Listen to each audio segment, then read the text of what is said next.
अरे अभी सब लोग सर अभी 2 लोग आने हैं एक्चुअली। एक तो एक बार फोन करके बोल दीजिए सबको।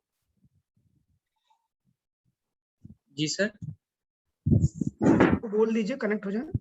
हाँ सर मैंने बोल दिया है एक्चुअली। एक ही मिनट। अगर कनेक्टिंग का इशू नहीं हो तो सब लोग थोड़ा डिस्कशन के टाइम पे आप लोग सारा वीडियो ऑन करके रखेंगे तो अच्छा रहेगा। जी sir.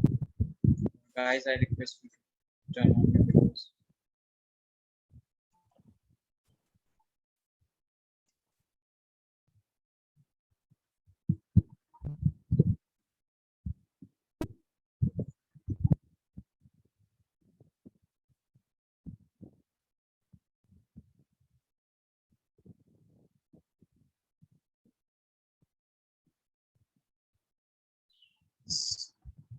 I think we can begin. Sir शुरू कर सकते हैं। उनका एक्चुअली नेटवर्क इशू है। एक ही है संग्राम, उनके यहाँ थोड़ा नेटवर्क का इशू है। सर एक्चुअली एफपीओ के एस्पेक्ट्स में लाइन अप किए थे हम लोगों ने कुछ क्वेश्चंस, जैसे आईसीआईसीआई फाउंडेशन कैसे हेल्प करता है। बट सर मेरा मैंने थोड़ा जब स्टडी किया, जैसे स्किल एकेडमी के बारे में आईसीआईसीआई फाउंडेशन की वेबसाइट पे दिया हुआ है। तो सर मैं ये पूछना चाह रहा था कि जैसे जो ये स्किल ट्रेनिंग प्रोवाइड कराई जाती है तो रिदम रिदम सौरभ सर, आ गए हैं क्या? एक बार सर नहीं। सौरभ को आ जाने दीजिए एक बार। Okay okay sir.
सौरभ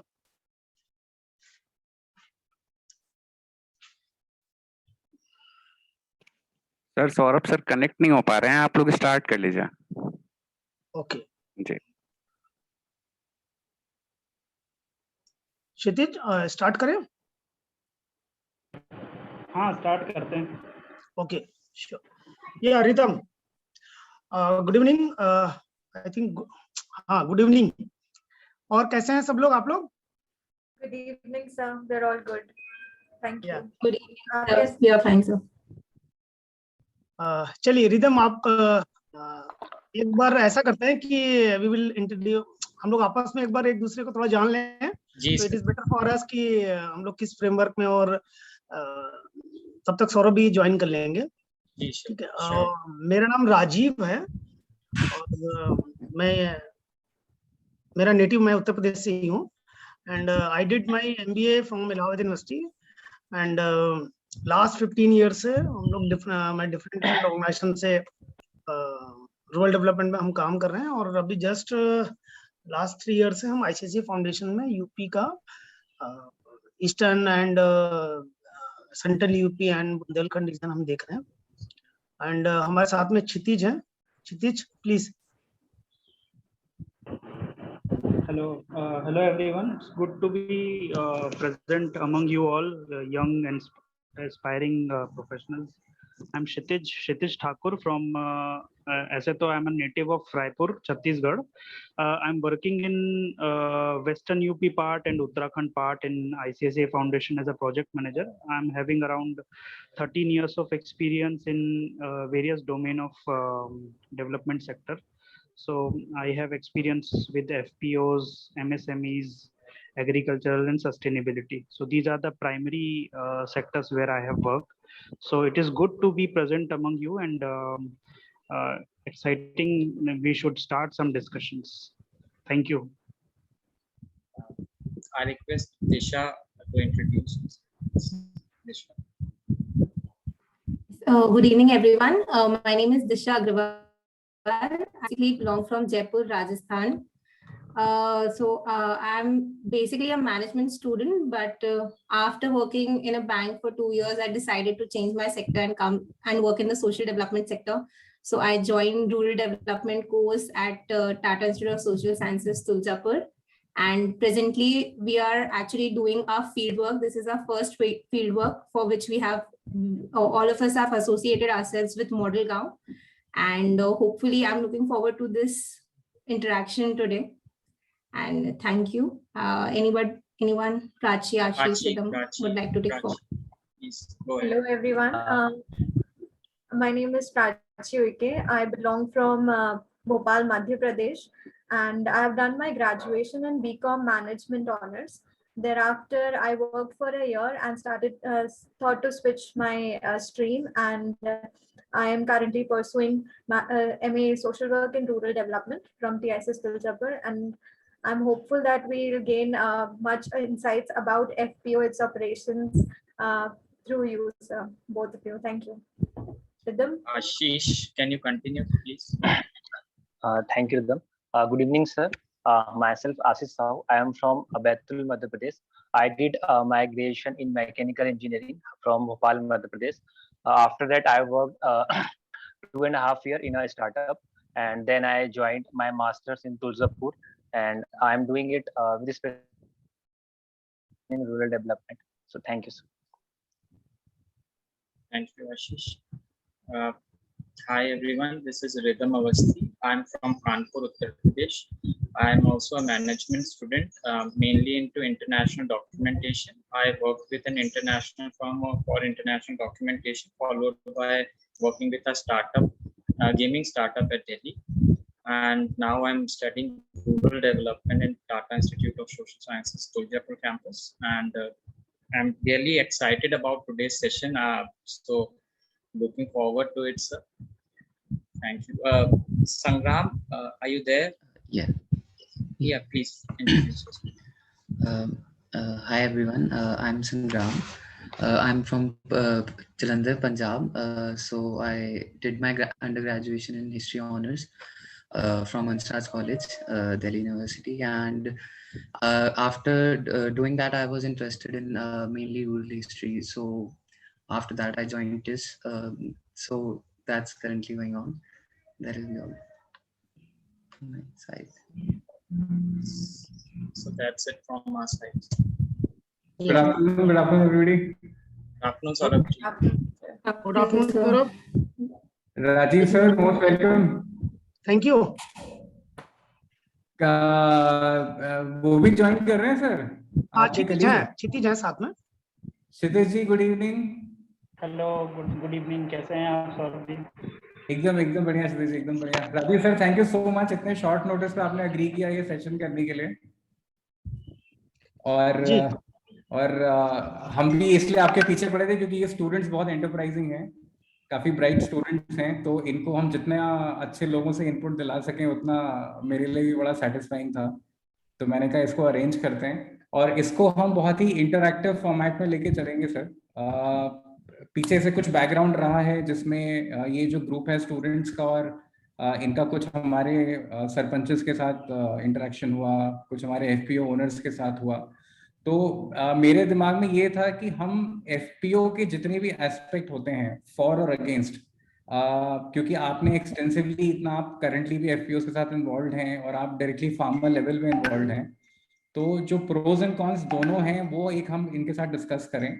और इन जनरल जो कम्युनिटी डेवलपमेंट को लेके स्पेशली यूपी के पर्सपेक्टिव में क्या है ग्राउंड रियलिटीज, और कल को जब ये लोग लीडिंग इंस्टीट्यूशंस के में जाएंगे और वहाँ पे इनको कम्युनिटी डेवलपमेंट का काम मिलेगा अलग अलग कैपेसिटी में, तो इनका एक प्रैक्टिकल पर्सपेक्टिव बहुत क्लियर रहेगा, एक फंडामेंटल बहुत क्लियर रहेगा किसी भी चीज़ को प्लान करने के पहले, किसी भी चीज़ को एग्जीक्यूट करने के पहले.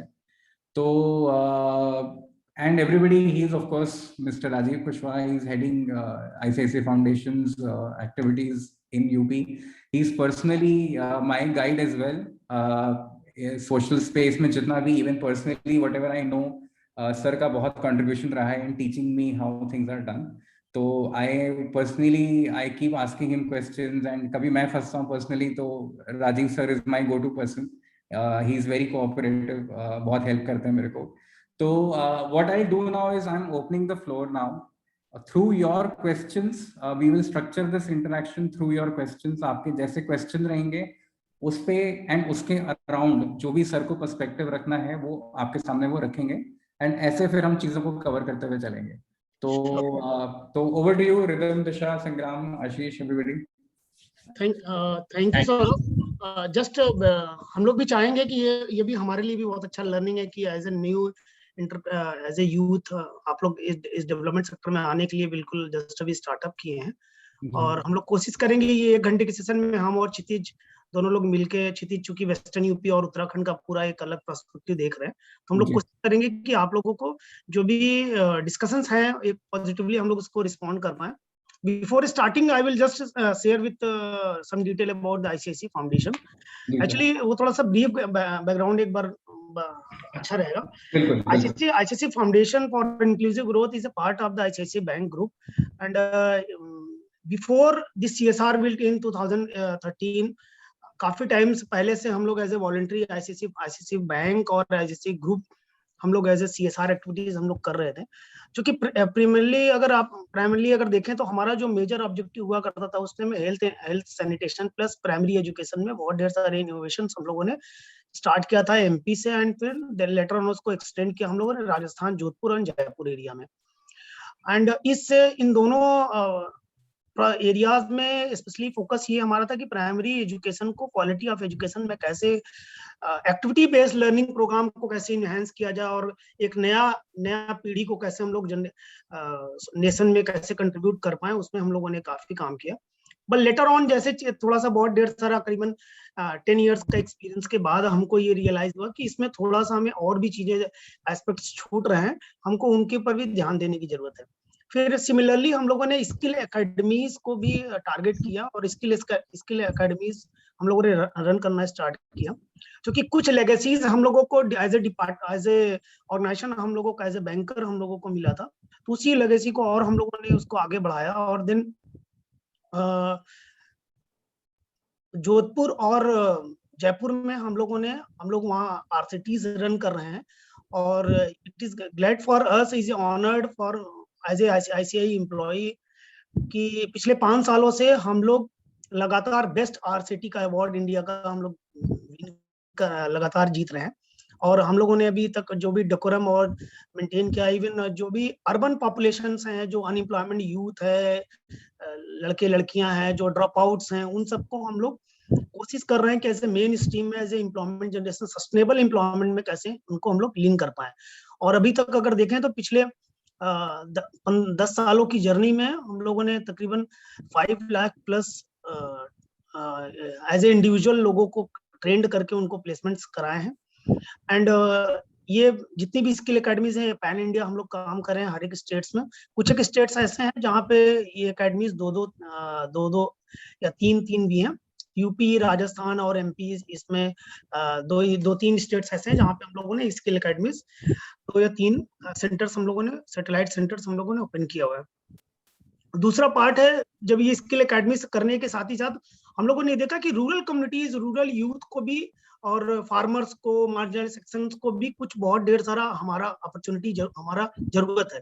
इसी को देखते फिर हम लोगों ने डिजिटल विलेज का कॉन्सेप्ट स्टार्ट किया, जो गुजरात से फर्स्ट डिजिटल विलेज हुआ था, जिसको PM मोदी साहब ने भी वो इनिशिएटिव दिया कि और उस पूरे विलेज को हम लोगों ने डिजिटलाइज किया एंड देन वहाँ पे फार्मर्स को ट्रेनिंग, स्किल बेस्ड ट्रेनिंग्स और SHG ग्रुप्स को हम लोगों ने ट्रेनिंग किया और वो उसका रिजल्ट ये निकल के आया कि फिर वो कॉन्सेप्ट हम लोग अक्रॉस इंडिया हम लोगों ने उसको एक्सटेंड किया।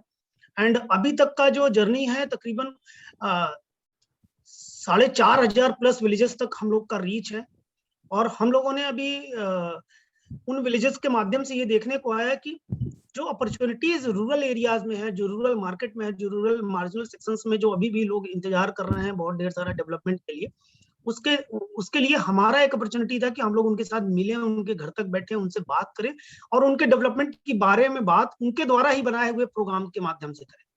तो ये स्टार्टअप हम लोगों ने शुरुआत किया लेटर ऑन अभी पिछले 2 सालों में इस कोविड का सिचुएशंस में देखते हुए फिर हम लोगों ने एक नया चीज इन्वॉल्व हुआ कि हम लोग क्यों ना एक क्लस्टर अप्रोच में प्रोग्राम को करें, और क्लस्टर अप्रोच में लोगों को एक सस्टेनेबल 5 इयर्स 10 इयर्स के प्रोजेक्ट्स में हम लोग उसको नए फ्रेमवर्क में हम लोगों ने स्टार्टअप किया है। और करंटली हम लोग 25 स्टेट्स में अगर देखें तो ऑलमोस्ट तकरीबन हर स्टेट में 10,000 20,000 फैमिलीज को हम लोगों ने अभी इंडिविजुअल फैमिलीज को टारगेट किया हुआ है, और तकरीबन 3 लाख हाउस होल्ड फैमिलीज को आने वाले 5 सालों में हम लोग उनका सस्टेनेबल लाइवलीहुड के इंश्योर करने का प्रयास हम लोग आगे बढ़ रहे हैं। और साथ ही साथ मेजर ऑब्जेक्टिव है कि आने वाले समय में एक रूरल इंटरप्राइज कैसे खड़ा हो, एसएचजी की महिलाएं कैसे अपने पैर पे खड़ी हो through the FPO, through the producer group, through the FPCs and different अलग अलग मोड्स में उसको कैसे एक सस्टेनेबल मॉडल कैसे क्रिएट किया जाए और सस्टेनेबल इंटरप्राइज कैसे खड़ा हो, और साथ ही साथ एक ऐसा मॉडल क्रिएट हो कि रिप्लिकेशन उसको लोग सीख के, जैसे मॉडल गांव का जो कॉन्सेप्ट्स में है कि एक मॉडल हम विलेज लेवल पे एक ऐसा मॉडल क्रिएट कर दें कि लोग ढेर सारे इनोवेशन उसी में इन्वॉल्व हो, ढेर सारी डिफरेंट एजेंसीज का इनोवेशन एक सेंटर प्लेस में, सेंट्रलाइज में, डिसेंट्रलाइज फॉर्मेट में कैसे एक साथ एक जगह पे आके काम हो सके। तो ये ओवरऑल अभी तक की जर्नी है, और बाकी आप लोग के जो सवालात हैं उस पर भी हम लोग बातचीत करेंगे। तो ओवर टू सौरभ। ठीक है, बिल्कुल। यस,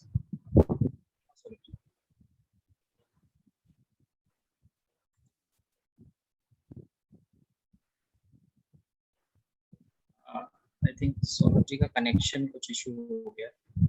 हाँ, रिदम आप क्लियर हो? हाँ सर, आप शुरू करें। Okay, thank you. सर आपने स्किल एकेडमी से ही रिलेटेड सर मैं पहला क्वेश्चन पूछ लेता हूँ सर, रूरल एस्पेक्ट में और किस रीजन में स्पेसिफिकली स्किल एकेडमी का ICICI का वर्क कर रहा है, स्पेसिफिकली इन यूपी ईस्ट और सेंट्रल, इन जैसे आपने बताया यूपी में है, तो सर किन रीजन्स को स्पेसिफिकली टारगेट कर रहा है ये? देखिए, जब स्किल एकेडमी का स्टार्टअप हम लोगों ने यूपी में किया ना, तो ये देखने को मिला कि बहुत ढेर सारा skill man power field level पे, खासकर रूरल कम्युनिटीज में, रूरल एरियाज में ऑलरेडी एग्जिस्ट कर रहा है। अगर रूरल सेटिंग लास्ट, अगर पिछले 100 से 150 सालों का अगर आप इतिहास देखोगे यार, जिस तरीके से विलेजेस अभी चेंज हुआ है, विलेजेस का डायनेमिक्स, विलेज का लाइवलीहुड, तो अर्बनाइजेशन ने सबसे ज्यादा इफेक्ट रूरल कम्युनिटीज को किया है, और उसमें सबसे ज्यादा इफेक्ट हुए हैं वो स्किल मैन पावर जो ऑलरेडी जिनका पहले से जीवन यापन गांव में हो रहा था। जीवन यापन की बात करें तो गांव में पहले से बढ़ई काम कर रहा था, मोची भी काम कर रहा था, डिफरेंट अलग अलग सेट ऑफ स्किल्स गांव में पहले से एग्जिस्ट थी। अर्बनाइजेशन ने किया क्या कि एक अलग तरीके की अपॉर्चुनिटी तो क्रिएट की, बट कहीं ना कहीं उनके स्किल्स को भी इफेक्ट किया। ठीक है, तो हम लोगों ने जब ये मैन पावर, जब ये डिस्कशन चालू किया कि स्किल एकेडमी में किस तरीके की स्किल्स को फोकस किया जाए, तो उसमें हम लोगों ने करीबन 10 से 15 तरीके की स्किल्स को आइडेंटिफाई किया कि पहला कि ऐसा स्किल्स आइडेंटिफाई किया जाए जो अर्बन एरिया का एम्प्लॉयमेंट, जिसमें इमीडिएट रिक्वायरमेंट है और उसमें लार्ज लेवल पे एम्प्लॉयमेंट जनरेशन अपॉर्चुनिटीज है। तो अगर अभी हम लोगों ने यूपी में 4 मेजर फोकस में किया हुआ है। फर्स्ट है कि इलेक्ट्रिशियन और इलेक्ट्रॉनिक्स से जुड़े हुए मुद्दों पे बात कर रहे हैं हम लोग उनको। दूसरा कि आजकल जिस तरीके की मॉल्स और जिस तरीके का मार्केटिंग स्ट्रेटजी चेंज हुआ है अर्बन सिनेरियो, इवन उसको रूरल एरियाज में भी रूरल मार्केटिंग के लिए बारे में बहुत ढेर सारा बात किया जा रहा है। तो एक मार्केटिंग पार्ट में भी हम लोग महिलाओं बच्चियों को हम लोग ट्रेंड कर रहे हैं। Marketing and sales and marketing, then back end offices में जो लोग बच्चे ट्रेंड हो रहे हैं उनको ऑफिसेज में सेटअप करने का। तीसरा पार्ट है कि उनको कैसे कंप्यूटर असिस्टेंट्स या फिर ऑफिसेज में जो सेल्स एंड खासकर जो बैंकिंग माइक्रो फाइनेंस इंस्टीट्यूशंस में जो नए लीडर्स, नए रिक्वायरमेंट जनरेट हो रही है फील्ड लेवल पे बिजनेस एंटरप्राइज को और बड़ा करने में, तो सेल्स उन पे सेल्स एग्जीक्यूटिव्स लेवल पे भी हम लोग उनको ट्रेंड कर रहे हैं। तो मेजर 4 ही हैं, इलेक्ट्रॉनिक्स हैं, सेल्स एंड मार्केटिंग हैं, देन तीसरा इलेक्ट्रॉनिक्स एंड होम अप्लायंसेस का है। तो ये 4 मेजर एस्पेक्ट्स हैं। अगर दूसरे स्टेट्स का बात करेंगे तो वहाँ पे बहुत ढेर सारा अलग है, मेडिकल से रिलेटेड भी इशू है, उनसे भी उन स्किल सेट पे भी बात कर रहे हैं हम लोग। इसके अलावा स्टिचिंग पे भी अलग सेट्स पे बात कर रहे हैं, या फिर उनको हम लोग फूड एंड प्रोसेसिंग पे भी बात कर रहे हैं। तो और वो नंबर ऑफ एम्पल एक्टिविटीज हैं, तकरीबन 100 से 150 एक्टिविटीज हैं जिन पे हम लोग स्किल एकेडमी कवर करने की कोशिश कर रहे हैं। Sir in terms of FPO पहला क्वेश्चन ये है सर कि मतलब एफपीओस को वो बेसिक क्राइटेरिया क्या है सर, कहाँ से शुरुआत होती है मदद करने की एक्चुअली, कि आप फॉर एग्जांपल आप दिस इज द स्टेज की आईसीआईसीआई फाउंडेशन उनको हेल्प करेगा, मतलब एक बेसिक कहाँ से शुरू होता है कि उनको यहाँ से हेल्प प्रोवाइड की जा सकती है आफ्टर रजिस्ट्रेशन, और मतलब प्रोसीजर क्या है सर? ओके, क्षितिज आप बताएंगे इसमें? हाँ, मैं बेसिक कॉन्सेप्ट बता देता हूँ। तो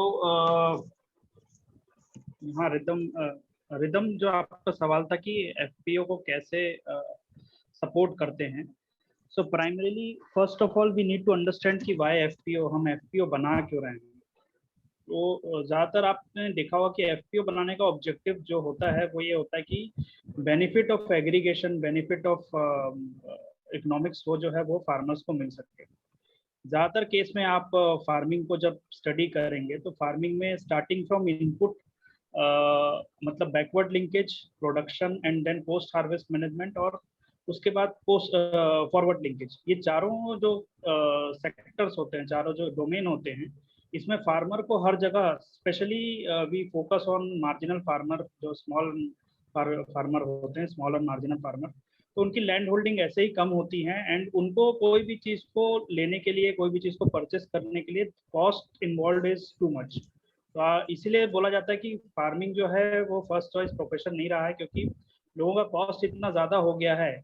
आप अगर आउटपुट की बात करें तो मार्केट में जो प्राइस रियलाइजेशन है that is vis a vis, अगर आप इनपुट कॉस्ट की बात बोले तो there is a huge difference.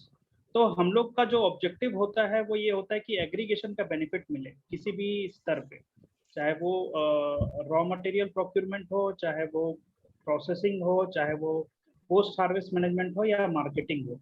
तो हमारा ऑब्जेक्टिव यही होता है कि स्मॉल एंड मार्जिनल फार्मर्स को एग्रीगेट करके उनको ये सारी चीज़ें बेनिफिट दिलाएं। अब benefit in terms of FPO ही क्यों मिलता है? एफपीओ का ये होता है कि एफपीओ बनाने के बाद they are entitled to get multiple licensing, multiple जो भी उनका सिस्टम होता है उसमें वो पा सकते हैं। फॉर एग्जांपल अगर उनको सीड प्रोक्यूरमेंट करना है तो सीड लाइसेंस का प्रोविजन होता है। अगर उनको कोई इनपुट या पेस्टिसाइड या इंसेक्टिसाइड खरीदना है तो उसका लाइसेंसिंग एफपीओ को मिल सकता है।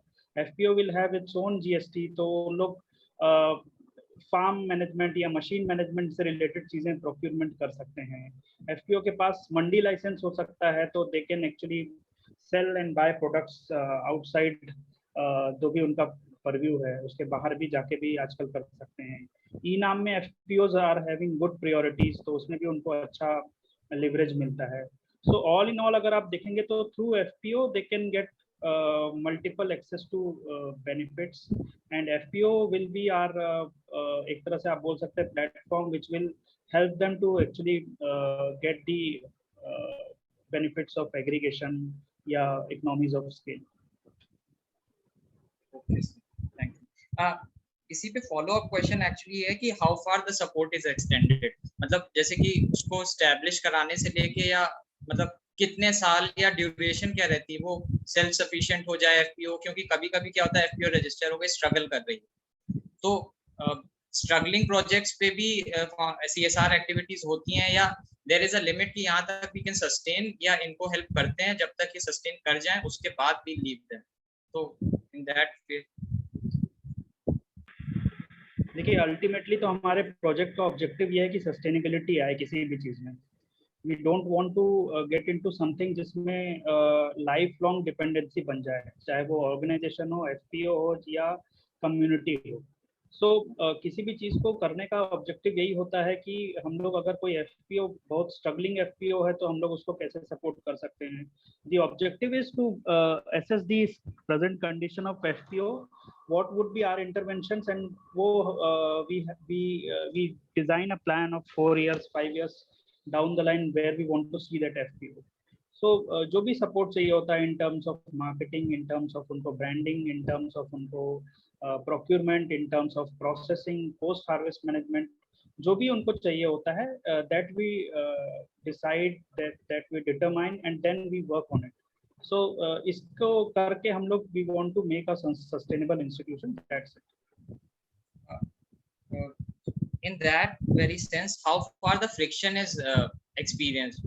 For example, a plan we have suggested, for ICICI Foundation suggested a plan, uske leke FPO ke board members se kitna friction it gets to experience?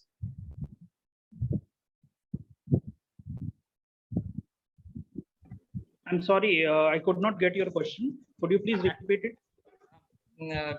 The thing is कि जब एक FPO को एक plan suggest किया गया, उसके बाद उनके बोर्ड मेंबर्स को या उनसे डिसीजन मेकिंग में कितनी हद तक वहाँ पे फ्रिक्शन या प्रॉब्लम्स होती हैं. जब बात फाइनेंसेस इन्वॉल्व होते हैं तो डेफिनेटली बहुत सारी चीजें आ जाती हैं CSR एक्टिविटीज में भी, कि हम FPOs में डिसीजन मेकिंग में we want to look into कि क्या हो रहा है in terms of that.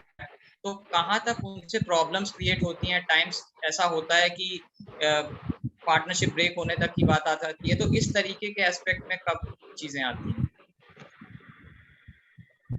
Okay, सो पहली चीज तो ये it varies from institution to institution, FPO to FPO की किस कॉन्टेक्स्ट में क्या काम चल रहा है and who is the promoting agency. So conflict resolution is a part of the process overall. FPO का जो सबसे इम्पोर्टेंट चीज होता है that is a trust among the community. कोई भी आप इंस्टीट्यूशन ले लीजिए, चाहे वो SHG हो, FPO हो या कोई भी विलेज लेवल इंस्टीट्यूशंस है, अगर if there is a lack of trust among the members then certainly issues will raise और उसके बाद challenges आएंगे. So the first thing is that first thing we focus is on making systems and processes which are robust and which can actually bring the transparency among the overall execution of the program. अगर FPO हमने बनाया है and we don't have a procurement system, we don't have a ऐसा system जिसमें हम लोग procurement करना कैसे है, पॉलिसीज क्या होगी, if we do not define it then certainly बहुत सारे केओस हो सकते हैं, बहुत सारे कॉन्फ्लिक्ट के सिचुएशन हो सकते हैं. So the priority is we should make a sustainable plan, we should have a methodology in place, how we will going to execute various activities. So that is the priority. हम लोग एक proper एक execution plan बना के सारे pros and cons को consider करते हुए उसको इनबिल्ड करते हैं, ताकि मिनिमम जो है एरर या मिनिमम जो है ट्रांसपेरेंसी वाले जो इश्यूज हैं वो अराइज हो सकते हैं. बट स्टिल क्योंकि ये ह्यूमन इंस्टीट्यूशन है, हम कोई ब्रिक्स की फैक्ट्री में तो काम नहीं कर रहे हैं कि 2 ब्रिक डाले तो 4 निकलेंगे. सर्टेनली प्रॉब्लम्स आते हैं, चैलेंजेस आते हैं, लोगों के ईगो होते हैं, लोगों के बहुत सारी चीज़ें होती हैं that we have to consider. So कोई भी इंस्टीट्यूशन, चाहे वो ICICI फाउंडेशन हो या कोई भी फाउंडेशन हो, same similar kind of challenges सबके सामने आते हैं. एक्चुअली एक हम ऐड करना चाह रहे हैं. रिदम एक्चुअली देखिए, सी जैसा क्षितिज जी ने बोला ना कि 2 चीजें देखनी पड़ेगी हम सबको कि FPO बनाना क्यों है. डे 1 से 2 तरीके की संस्थाएं होती हैं ज्यादातर. अगर आप देखेंगे तो पिछले 3 से 4 सालों में अगर आप FPOs का फॉर्मेशन का स्टेटस देखेंगे तो गवर्नमेंट ऑफ इंडिया का डेटा ये बोलता है कि ऑलमोस्ट 5000 FPOs ऑलरेडी रजिस्टर्ड है.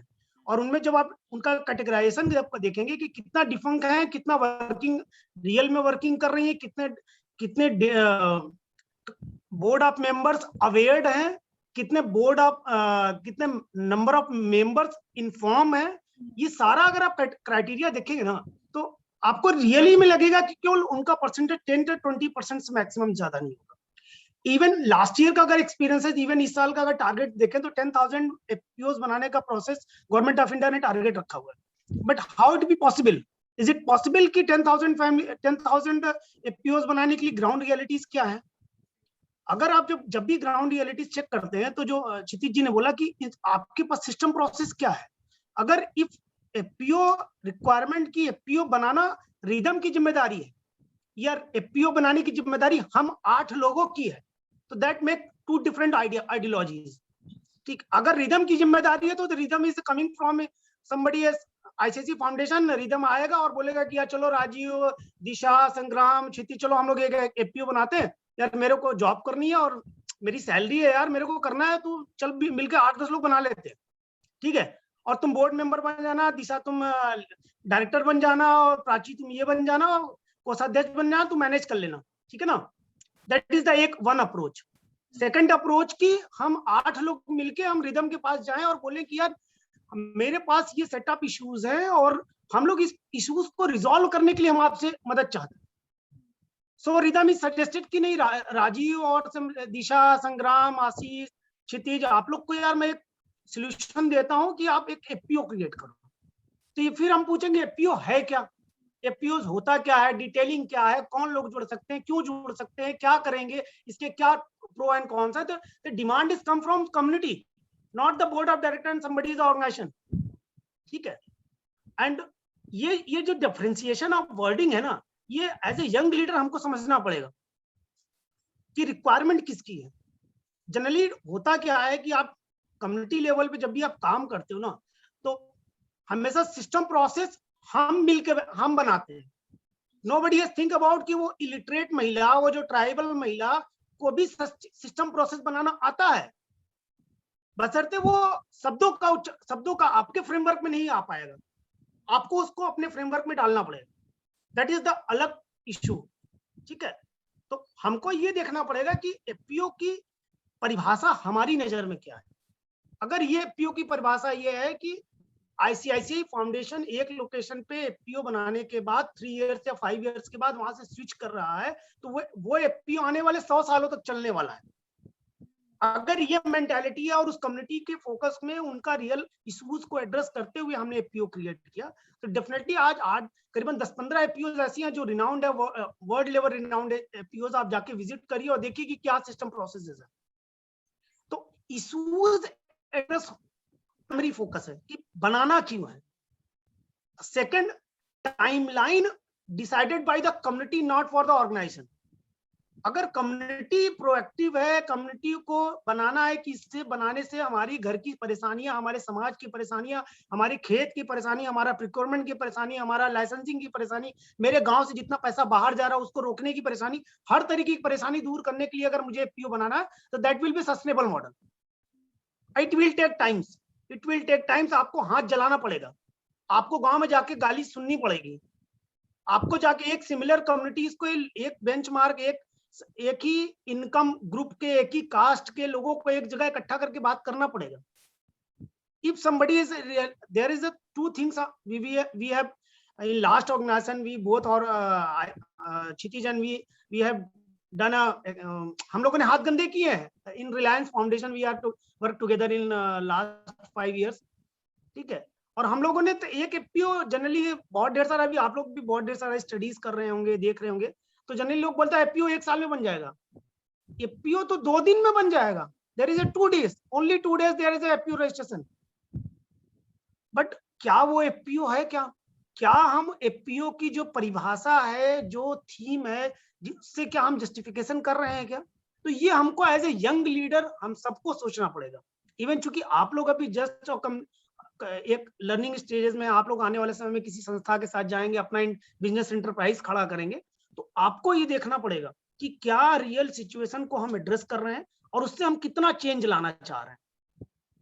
ठीक है, तो इन क्राइटेरिया अगर आप देखेंगे तो डेफिनेटली जो क्लासेस की बात हो रहा है कि क्लासेस आते हैं क्या? क्लासेस नहीं आएगा डे 1 से, क्योंकि इंस्टीट्यूशन रिदम का नहीं है, इंस्टीट्यूशन हम 8-10 लोगों का है।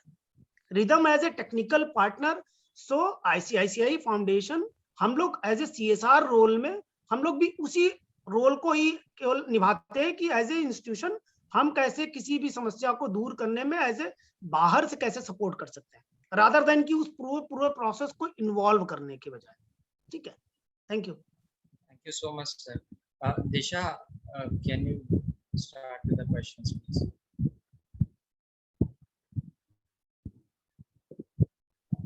यस सर, एक्चुअली देख हम लोग जब रिसर्च कर रहे थे मतलब एफपीओ के ऊपर, जब हम लोग ने हमारा फील्डवर्क स्टार्ट किया था, तो वो रिसर्च के दौरान हम लोग ने पढ़ा था कि लाइक फॉर एग्जांपल किसी भी एफपीओ को प्रमोट करने के लिए कोई एनजीओ या कोई ऑर्गेनाइजेशन जैसे नाबार्ड, एसएफएसी और बहुत सारी एनजीओज हैं, वो एज अ पीओपीआई काम करती है, institution for promotion of PO, producers organisation.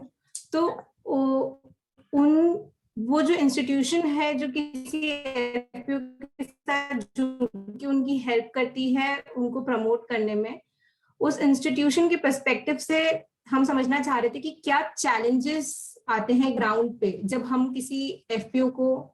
Am I audible? Hello? हाँ प्लीज। हेलो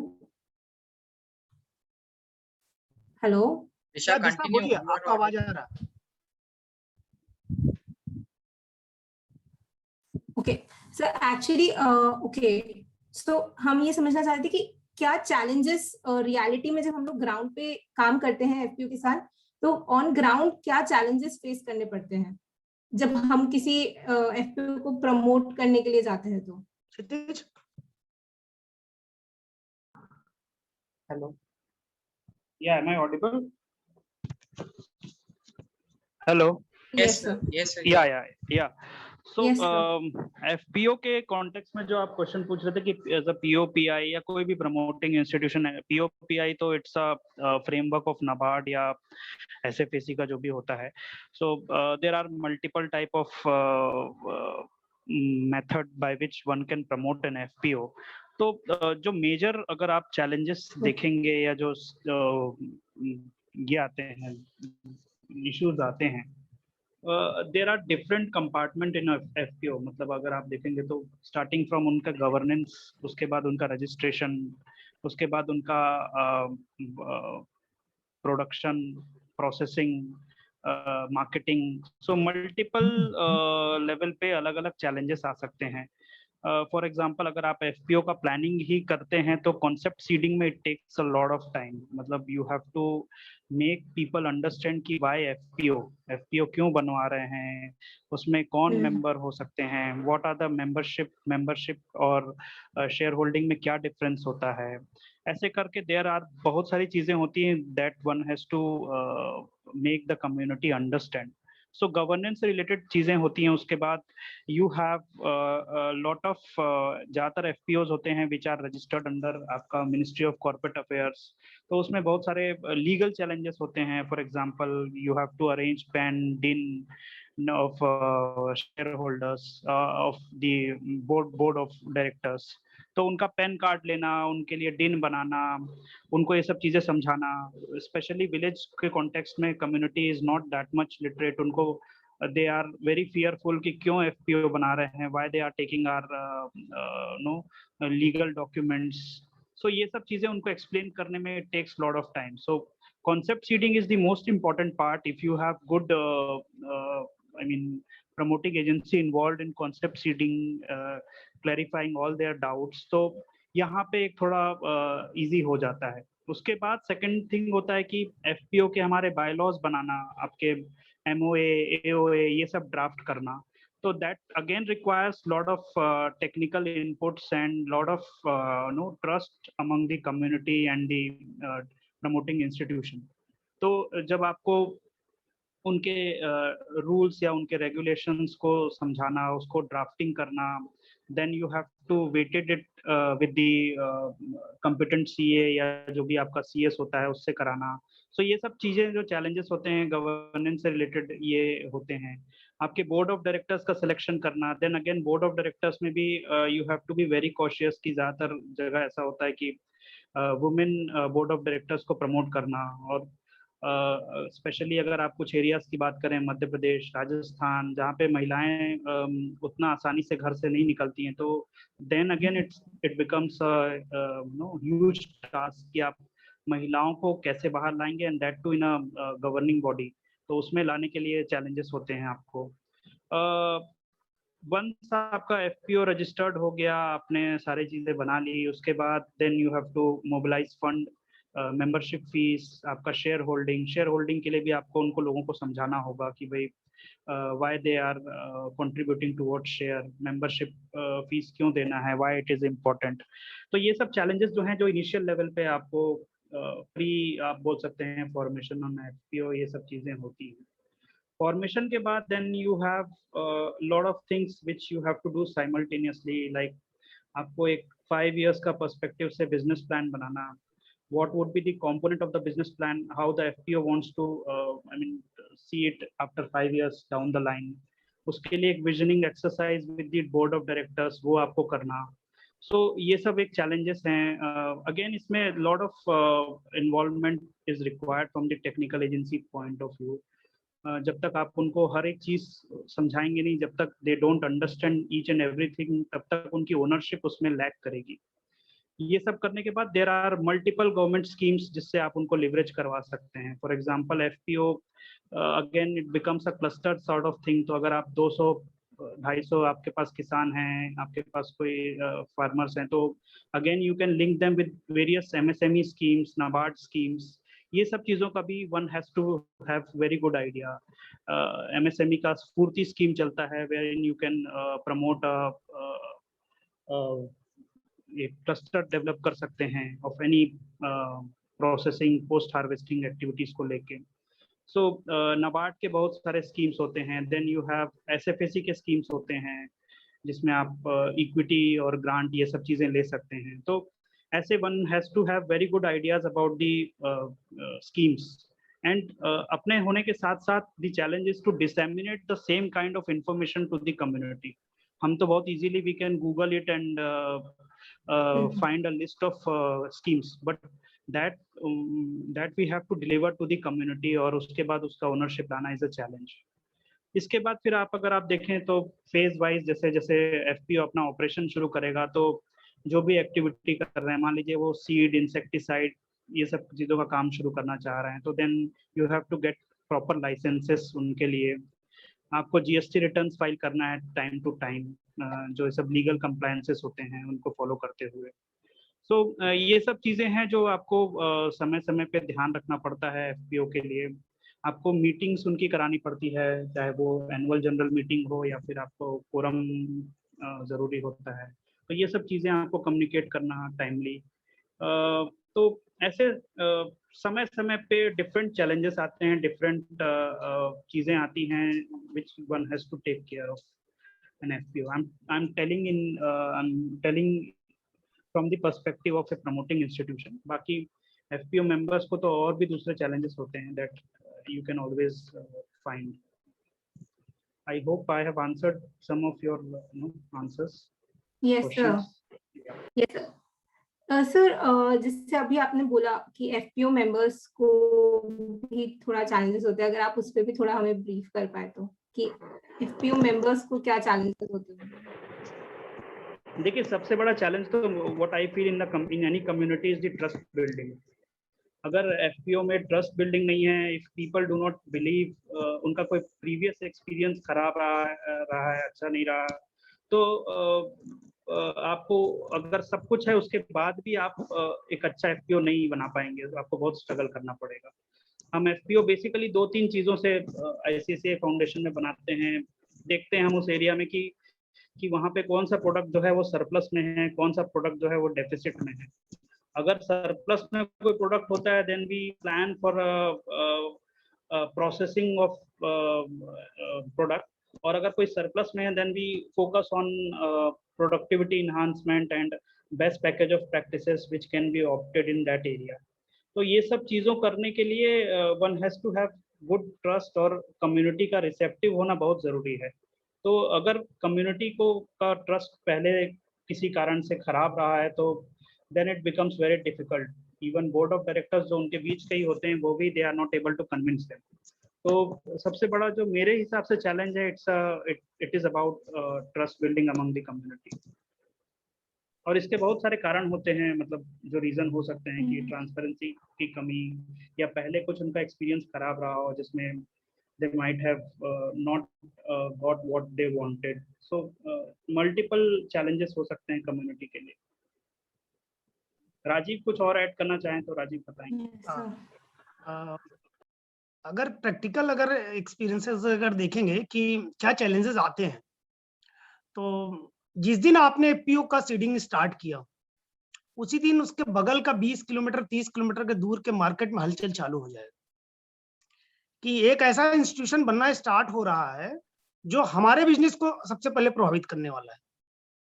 और वो क्या करेगा, पहले दिन से वो आपकी रेखी चालू करेगा और आपका बारे में डिफरेंट मिथ्स, डिफरेंट अलग तरीके की अफवाहें और कम्युनिटीज में वो शेयर करना चालू करेगा। तो जो क्षितिज जी ने बोला ना कि प्रैक्टिकल इश्यूज ये है कि अगर आपकी बाउंडिंग ट्रस्ट बिल्डिंग आपस में बहुत मजबूत है, तब आप प्रोड्यूसर कंपनीज में किसी भी तरीके की इश्यूज में से आप रिजॉल्व कर लेंगे। एक्चुअली प्रोड्यूसर कंपनी हम बना उन व्यक्तियों के लिए रहे हैं जिन्होंने आज तक कभी भी बिजनेस करना नहीं सीखा, वो केवल एज ए प्रोड्यूसर रहे हैं। ठीक है, वो केवल प्रोड्यूसर रहे हैं और केवल दूसरों के लिए प्रोड्यूस कर रहे हैं। आज हम ये कह रहे हैं कि आप एज ए प्रोड्यूसर भी बनो, एज ए ओनर भी बनो। ठीक है, एक एग्जांपल मैं आपको, प्रैक्टिकल एग्जांपल, हम लोग लास्ट जब छत्तीसगढ़ में हम लोग एक काम कर रहे थे, तो हम लोगों ने प्रोड्यूसर कंपनी बनाना स्टार्ट किया, जस्ट डिस्कशन स्टार्ट किया कि भाई क्या हो रहा है, कैसे हो रहा है, क्या गांव में दिक्कतें हैं, और लोगों की तरफ से कॉन्सेप्ट सीडिंग में जब आना चालू हुआ तो लगा कि हम लोग वहां पे एक छोटी सी एक्सरसाइज किया करते हैं कि गांव में आप लिस्टिंग करो कि गांव में कितना पैसा डेली हर एक परिवार शहर को दे के आता है और कितना पैसा हम व्यापारी को दे के आते हैं और कितना पैसा वो हमारे घर से लेके जाता है और हम कितना उसके घर से लेके आते हैं। तो जब ये छोटी सी एक्सरसाइज आप लोग घर में भी, आप लोग फील्ड आने वाले समय में फील्ड में जब जाएंगे तो आप ये एक्टिविटी जरूर करिएगा। मतलब टूथपेस्ट से लेके और आप अपना घर का मेंटेनेंस तक, जो गांव का लोग टिपिकल गांव में आप काम कर रहे होंगे, अगर ट्राइबल कम्युनिटीज में आप जाके, अगर छत्तीसगढ़ में जा रहे हैं बिलासपुर या फिर आपका राजनांदगांव या फिर आप उधर गुजरात में अगर जाएं साबरकाठा एरिया में, जहाँ टोटल ट्राइबल्स एरिया है और ट्राइबल्स कम्युनिटी सेटअप में आप काम कर रहे होते हैं, तो पता चलता है कि एक ह्यूज अमाउंट आप कम्युनिटी ले जाके डेली उस व्यापारी को दे रहा है और हम वही चीज रोकने की बात कर रहे हैं। तो सबसे पहले है कि अगर आप चयन आपका अच्छा है, योर सिलेक्शन की मेंबर्स किस तरीके के आप सिलेक्ट कर रहे हैं, किस तरीके का आप कम्युनिटी से बोर्ड ऑफ डायरेक्टर्स सिलेक्ट कर रहे हैं, यहाँ पे सिलेक्शन ना करके इलेक्शन अगर है तो that is the major part. क्योंकि जब भी हम सिलेक्शन करते हैं तो सिलेक्शन क्राइटेरिया हमारे कहीं ना कहीं बैकएंड में वो डिस्कशन चलता रहता है कि अगर मुझे लेना है तो मैं प्राची को ले रहा हूं तो दिशा डेफिनेटली सोचेगी कि दिशा को क्यों नहीं ले रहे या फिर संग्राम को क्यों नहीं ले रहे। जब इलेक्शन करते हैं, कम्युनिटी के बीच का डिस्कशन करते हैं, तो वहां पे एक ट्रस्ट बिल्डिंग वाला पार्ट भी, ट्रांसपेरेंसी पार्ट होता है कि विद प्रोसेस, सिस्टम प्रोसेस आप लेके आ रहे हो कि अगर हमारा लीडर बनेगा, हमारे प्रोग्राम को ही चलाएगा या एफपीओ को कोई चलाएगा, तो ये हमारे 4 लीडर्स हैं, चूंकि ये पहले से गांव में उस तरीके की लीडरशिप रोल में रहे हैं, वो आपको आइडेंटिफाई करना पड़ेगा। तो प्रोड्यूसर कंपनी में जो चैलेंजेस है 2 अलग अलग तरीके की, एक तो डॉक्यूमेंटेशन लीगैलिटी, एक अलग तरीके का चैलेंज है, वो तो आपको मैंडेटरी है, वो तो आपको करना ही करना पड़ेगा। दूसरा challenges community ownership, community trust building, community के साथ ट्रांसपेरेंसी, उनके आपस में क्या रिलेशंस हैं, आप मीटिंग के प्लेसेस कहाँ चुन रहे हैं, मीटिंग आप करा कहाँ रहे हैं, मीटिंग की फ्रीक्वेंसी कितनी है, आपका इन्वॉल्वमेंट कितना है, वो सारा कुछ आपको देखना पड़ेगा। और मैं फिर वही बात कह रहा हूँ कि प्रोड्यूसर कंपनी बनाने से पहले ये हमको जरूर डे 1 पे क्लियरिटी लेनी पड़ेगी कि रिक्वायरमेंट हमेशा कम्युनिटीज की हो, रियलाइजेशन उनका हो हमेशा। और ये रियलाइजेशन कराने के बहुत ढेर सारे तरीके हैं। वो आप जब पीआरए टेक्निक्स करेंगे और 1-to-1 डिस्कशंस करेंगे, एफजीडीज करेंगे, लोगों के साथ बैठेंगे और उनके एक्सपेंसेस और देन उसका इनकम एक्सपेंडिचर शीट्स बनाएंगे और 1-to-1 फैमिली का एक्सपेंडिचर शीट बनाएंगे, हर कॉस्ट, हर प्रोडक्ट का शीट जब बनाएंगे कम्युनिटी में बैठ के, तो आपको उनको खुद को रियलाइज होगा कि यार इतना करोड़ों रुपए हम लोग डेली दे रहे हैं। Just give me one example कि जनरली गांव में लोग तंबाकू और सिगरेट पीते हैं, बीड़ी पीते हैं। वी हैव कैलकुलेटेड कि साबरकाठा जिले में हम लोगों ने मेघरज करके एक तालुका है, तहसील है, वहां पे हम लोगों ने एक एपीओ प्रोसेस जब किया था तो उसके लिए हम लोग जस्ट कॉन्सेप्ट सीडिंग कर रहे थे। उस कॉन्सेप्ट सीडिंग में हम लोगों ने केवल एक छोटा सा बीड़ी का बंडल पकड़ा, बीड़ी का बंडल और पकड़ी बोलते हैं वहां पे, पकड़ी आप लोग तंबाकू का गुटखा जैसा होता है, सुपारी पाड़ी और तंबाकू डाल के लोग खाता है। ठीक है, तो युवा की पकड़ी दिन भर में लोग कितना खाता होगा गाँव में? तो आप बिलीव नहीं करेंगे कि साल भर में उस 1500 हाउस होल्ड का तकरीबन 12 लाख रुपए सालाना केवल पकड़ी खर्च करने में जा रहा था और बीड़ी पीने पर। और ये अमाउंट वो मंदिर वहां से दुकान वाले से लेके आ रहे थे। तो ये जब रियलाइजेशन हुआ कि भाई 12 लाख रुपए अगर पर फैमिली 1500 रुपए के हिसाब से डिवाइड करेंगे तो कितना पैसा जाने वाला है जो आपने ऑलरेडी दिया है, और अभी आने वाले 10 साल और ये खाने वाले वापस। तो 12 प्लस 12 लाख और प्लस 10 साल और ऐड कर लिए 1 करोड़ 20 लाख रुपए। तो यार आप गरीब कहाँ हो? यू आर तो मतलब रिच पर्सन यार। हम लोग का सैलरी नहीं है उतना जितना आप वो पकड़ी और ये बीड़ी में उड़ा दे रहे हो। तो that is the reality, that is the pin point for the professional and young जो इम्प्लीमेंटिंग एजेंसीज है। तो we are as a ICICI foundation as a group, we are focusing on the all the element की how to stop that money की वो कैसे हम रोक सके और उनको कैसे सेल्फ रियलाइजेशन करें। Just give me one example और कि वहां लोग बहुत ढेर सारे लोग भैंस पालन करता है और भैंस पालन में वो लोग वहां पे दाना देता है जानवर को अच्छा दूध पैदा करने के लिए। तो जो क्षितिज जी ने बोला था ना कि प्रिक्योरमेंट लाइसेंस क्यों जरूरी है, हर चीज जो क्षितिज जी ने बोला उसके पीछे रेलेवेंट कहानी है।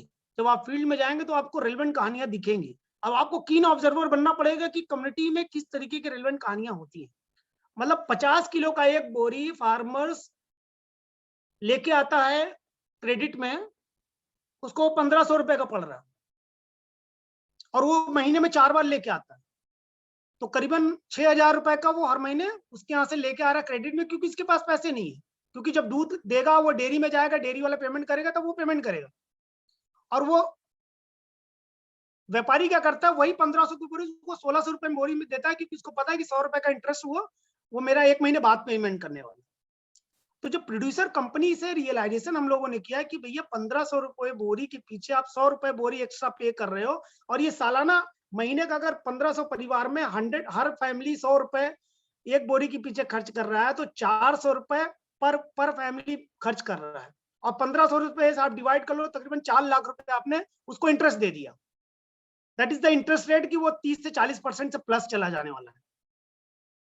ठीक है, तो वो रियलाइजेशन हुआ कि भाई एफपीओ इसलिए बनाना है क्योंकि आप ये जो 100 रुपए बेच रहे हो इसको एग्रीगेशन मॉडल में लेके आएंगे तो ये जो 1500 रुपए की बोरी पड़ रही है ये आपको 1400 रुपए में बोरी पड़ेगी, और एक एंटरप्राइज गांव लेवल पे ही खड़ा हो जाएगा एफपीओ के थ्रू, और वो सेल्फ रियलाइजेशन एफपीओ ही एग्रीगेशन करके पर हेड 200 रुपए से आप बचाने वाले हो। तो वो जो कॉस्टिंग है ना कि क्यों रिक्वायरमेंट है, और ये कॉन्सेप्ट सीडिंग ये पार्ट है, आपको डेडिकेटली फील्ड पे as a professional rural development professional, as a implementing agency, as a promoting agency आपको ये देखना पड़ेगा। तो ये चीजें आपको रिवॉल्व में जो प्रॉब्लम्स आती है यहीं से आती है। अगर आपने ये सारा स्टडीज नहीं किया है, ये बैकएंड में डिस्कशंस नहीं किए हैं, और ये सारे ट्रांसपेरेंट मॉडल में उनको रियलाइजेशन नहीं किया, तो फिर आपको दिक्कत आने वाला है। फिर तो आप एफपीओ बना देंगे, जिस दिन आप रिदम ने एफपीओ बना दिया और जिस दिन रिदम वहां से एफपीओ से हट रहे हैं उस दिन एफपीओ खत्म हो जाएगा। फिर वो वापस हम लोग वही जाके बनिया के यहाँ से 1600 रुपए में लेके आने वाला। और आईसीआईसी फाउंडेशन या XYZ कोई भी फाउंडेशन जब तक वहां पे रहेगा तब तक वो संस्था रहने वाली है। अगर हम दूसरे मॉडल से जा रहे हैं, अगर रियल मॉडल से जा रहे हैं तो आपने एक इंस्टीट्यूशन ऐसा रोबस्ट इंस्टीट्यूशन खड़ा कर दिया जिसमें आने वाले साल में वो सस्टेनेबल मॉडल में खुद काम करता रहेगा। ठीक है, आई थिंक मैं आपका जवाब दे पाया। Yes, sir. Hello, am I audible? अच्छा, आपकी आवाज आ रही है। आ रही है, okay. So to continue, एक ने क्वेश्चन आया था बीच में फाइनेंसेस का, लाइक जब जैसे स्मॉल एंड मार्जिनल फार्मर्स जब इकट्ठा होकर एक एफपीओ बना लेते हैं तो क्या फाइनेंस बैंक से लोन लेना या किसी तरह का फाइनेंस लेना उनके लिए आसान हो जाता है? क्षितिज, हेलो जी, देखिए बैंक फाइनेंस और जहां तक की लोन लेने की बात है तो it is totally dependent on the credit worthiness of a person. तो जब हम उसको इंस्टीट्यूशनल रूप में, इंडिविजुअल से इंस्टीट्यूशनल रूप में ले जाते हैं तो ऑब्वियसली आपके पास एक सेटअप है, आप बहुत सारी चीज़ें इंस्टीट्यूशन के रूप में आप अवेल कर सकते हैं। फॉर एग्जांपल मैं मतलब एक ये जो एग्रीकल्चर सेक्टर है ना, तो उसमें ये एक आप बोल सकते हैं कि हाई रिस्क हाई रिवॉर्ड वाला जो हमारा प्रिंसिपल होता है इकोनॉमी का, वो कभी भी लागू नहीं होता है। दूसरे अगर आप सेक्टर में जाएंगे या बिजनेस में जाएंगे तो जितना आप ज़्यादा रिस्क लेंगे उतना आपको अच्छा रिवॉर्ड मिलेगा। एग्रीकल्चर में एग्जैक्टली इसका ऑपोजिट होता है। जो फार्मर होता है वो सबसे ज़्यादा रिस्क लेता है और उसको रिवॉर्ड जो होते हैं ऐसा सबसे कम मिलते हैं। टमाटर जो हम 20 रुपीज़ 25 रुपीज़ में लेते हैं, इवेंचुअली वो 4 या 5 रुपए में कोई आदमी किसान जो है वो बेचता है उसको। तो जब हम लोग क्रेडिट लिंकेज की बात करते हैं तो उसमें credit worthiness is most important. FPO का एक्सपीरियंस जहाँ तक है तो एफपीओ में भी इनिशियली तो आपको कोई भी ऐसे क्रेडिट नहीं दे देगा अनलेस कोई आप स्कीम ले। गवर्नमेंट इसके लिए बहुत सारी स्कीम बनाई है, जैसे कि एसएफएसी की एक विदाउट कोलेटरल स्कीम है जिसमें आप स्कीम लोन ले सकते हैं एफपीओ। इसके अलावा दूसरे भी कुछ बेनिफिट्स हैं जो एफपीओ ले सकता है। फॉर एग्जांपल अगर आपके पास बहुत सारा ग्रेन है, आप उसको इकट्ठा करके अगर एक स्टोर हाउस या वेयर हाउस में उसको रख लेते हैं तो उसके रिसीप्ट के अगेंस्ट आप कुछ क्रेडिट ले सकते हैं जो आपको अदरवाइज पॉसिबल नहीं होता अगर वो कोई मार्जिनल फार्मर खुद अपना कुछ प्रोडक्ट बेचने जाए। मतलब इसमें ये समझने की बात है कि सरकार ने एक्चुअली पेन पॉइंट्स आइडेंटिफाई किए हैं फार्मर्स के एग्जैक्टली क्या होते हैं। फॉर एग्जाम्पल मैं आपको देता हूँ चिकपी का। चिकपी हमारे एरिया में बहुत ज़्यादा होता था जब हम लोग we use to work in Chhattisgarh. तो चिकपी जब होता था तो चिकपी का रेट जो होता था जनरली 3300 3200 क्विंटल के आसपास फ्लोट करता था at the time of harvesting. तो जो वहाँ पे मिडिल मैन होते थे, गांव के बनिया होते थे या फिर जो लोग थोड़े एग्रीगेटर टाइप के होते थे, वो लोग इसको खरीद लेते थे 3200 3300 में and then they use to store it for 4-5 महीना स्टोर किया and then price goes up to 4000। हम लोग तो दालें लेते हैं तो 80 रुपए 70 रुपए केजी के हिसाब से भी लेते हैं, पॉलिश रहती है हालांकि, बट इतना मार्जिन होता है, थोड़ा उसका प्रोसेसिंग करके उन लोग वो कर लेते हैं। तो ऐसे समय में किसान का जो सबसे बड़ा पेन पॉइंट ये होता था कि उसको पैसे तुरंत चाहिए होते हैं। जो मार्जिनल किसान होता है अगर उसने चिकपी हार्वेस्ट किया तो इमीडिएटली ही और शी नीड्स मनी, तभी उसका लाइवलीहुड चल पाएगा। तो ऐसी स्थिति में उन लोग जिसको बोलते हैं कि बहुत कम प्राइस में भी वो अपने प्रोडक्ट को बेच देते हैं मार्केट में जाके कि 3300 नहीं 2800 में भी बेच देंगे। लेकिन यही चीज अगर वो एफपीओ के थ्रू करते हैं, if they store that particular product for a period of 6 months and if they get a benefit of जो भी उनका जो डिफरेंसेस होता था वो अगर वो 6 महीने के बाद ज्यादा अर्न कर सकते हैं तो that is a positive thing about FPO. और उसके अगेंस्ट में उनको इमीडिएटली कुछ अगर वो रिसिप्ट उसकी ले लेते हैं स्टोर करने की बल्क में और उस रिसिप्ट के अगेंस्ट में एफपीओ को कुछ लोन मिल सकता है तो that loan can be distributed among the member itself। तो ऐसे करके छोटे छोटे एफर्ट्स होते हैं जिसके थ्रू डायरेक्ट या इनडायरेक्ट जो बेनिफिट्स जो होते हैं क्रेडिट के या लोन के वो मिल सकते हैं। Not exactly in form of cash की लोन वैसा मिल ही जाए, बट दूसरे फॉर्म में भी उनको बहुत सारे एडवांटेजेस प्रिविलेजेस मिल सकते हैं जो एक्चुअली मतलब किसी भी फार्मर का अगर आपको इनकम बढ़ाना है तो या तो उसका कॉस्ट आप सेव कर सकते हैं या उसका जो प्रोडक्शन आ रहा है उसमें आप उसको ज़्यादा प्राइस दिलवाते हैं। तो हम एफपीओ के थ्रू कॉस्ट सेविंग भी कर सकते हैं, उनको टाइम पे सब्सटेंशियल अमाउंट भी दे सकते हैं और उनको जो सरप्लस बेनिफिट हो सकता है वो भी दे सकते हैं। तो इन multiple folds you can actually benefit the members.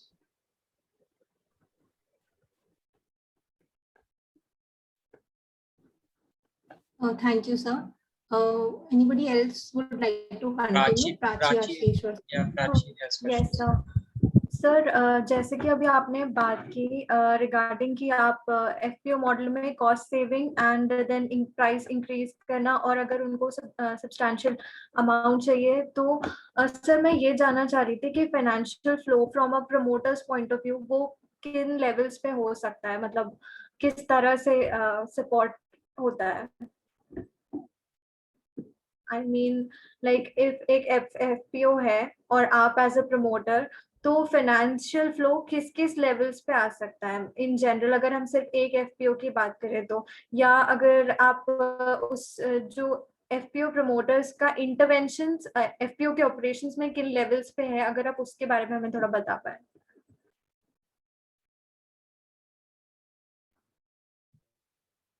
Rajiv, इसका आंसर आप दे दें।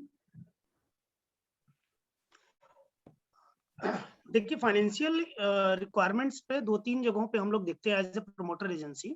ठीक है, देखिए 2 तरीके की एजेंसीज है। एक एजेंसी होती है कि जो प्रमोटर एज ए प्रमोटर के रूप में कंस्टेंट है कि उनका ये टारगेट है कि उनको एक प्रोड्यूसर कंपनी क्रिएट करनी है और देन लेफ्ट आउट की, और दूसरी इंप्लीमेंटिंग एजेंसी जो उसको आगे लेके जा रही है। ठीक है, तो 2 तरीके के फंड्स आते हैं। फर्स्ट थिंग की जब भी हम लोग प्रोड्यूसर कंपनी स्टार्टअप कर रहे हैं, उनको एक जगह इकट्ठा करके बात कर रहे हैं, तो एक तो वहां पे उनके जो प्रोड्यूसर कंपनी बनाने के जो एक्सपेंसेस हैं खासकर, ठीक है, कि उनका पैन कार्ड कैसे बनेगा, उसमें अकाउंट्स में उसके खर्चे आएंगे, मीटिंग्स के खर्चे आएंगे, डॉक्यूमेंट्स के खर्चे आएंगे, देन उसके साथ ही साथ आपको उनके अकाउंट्स खोलवाने पड़ेंगे, शेयर होल्डिंग के पैसे उस पर खर्च होंगे। तो ये एक पार्ट रहेगा उसको शुरुआती तौर पे जैसे उसको बिल्डअप करने का।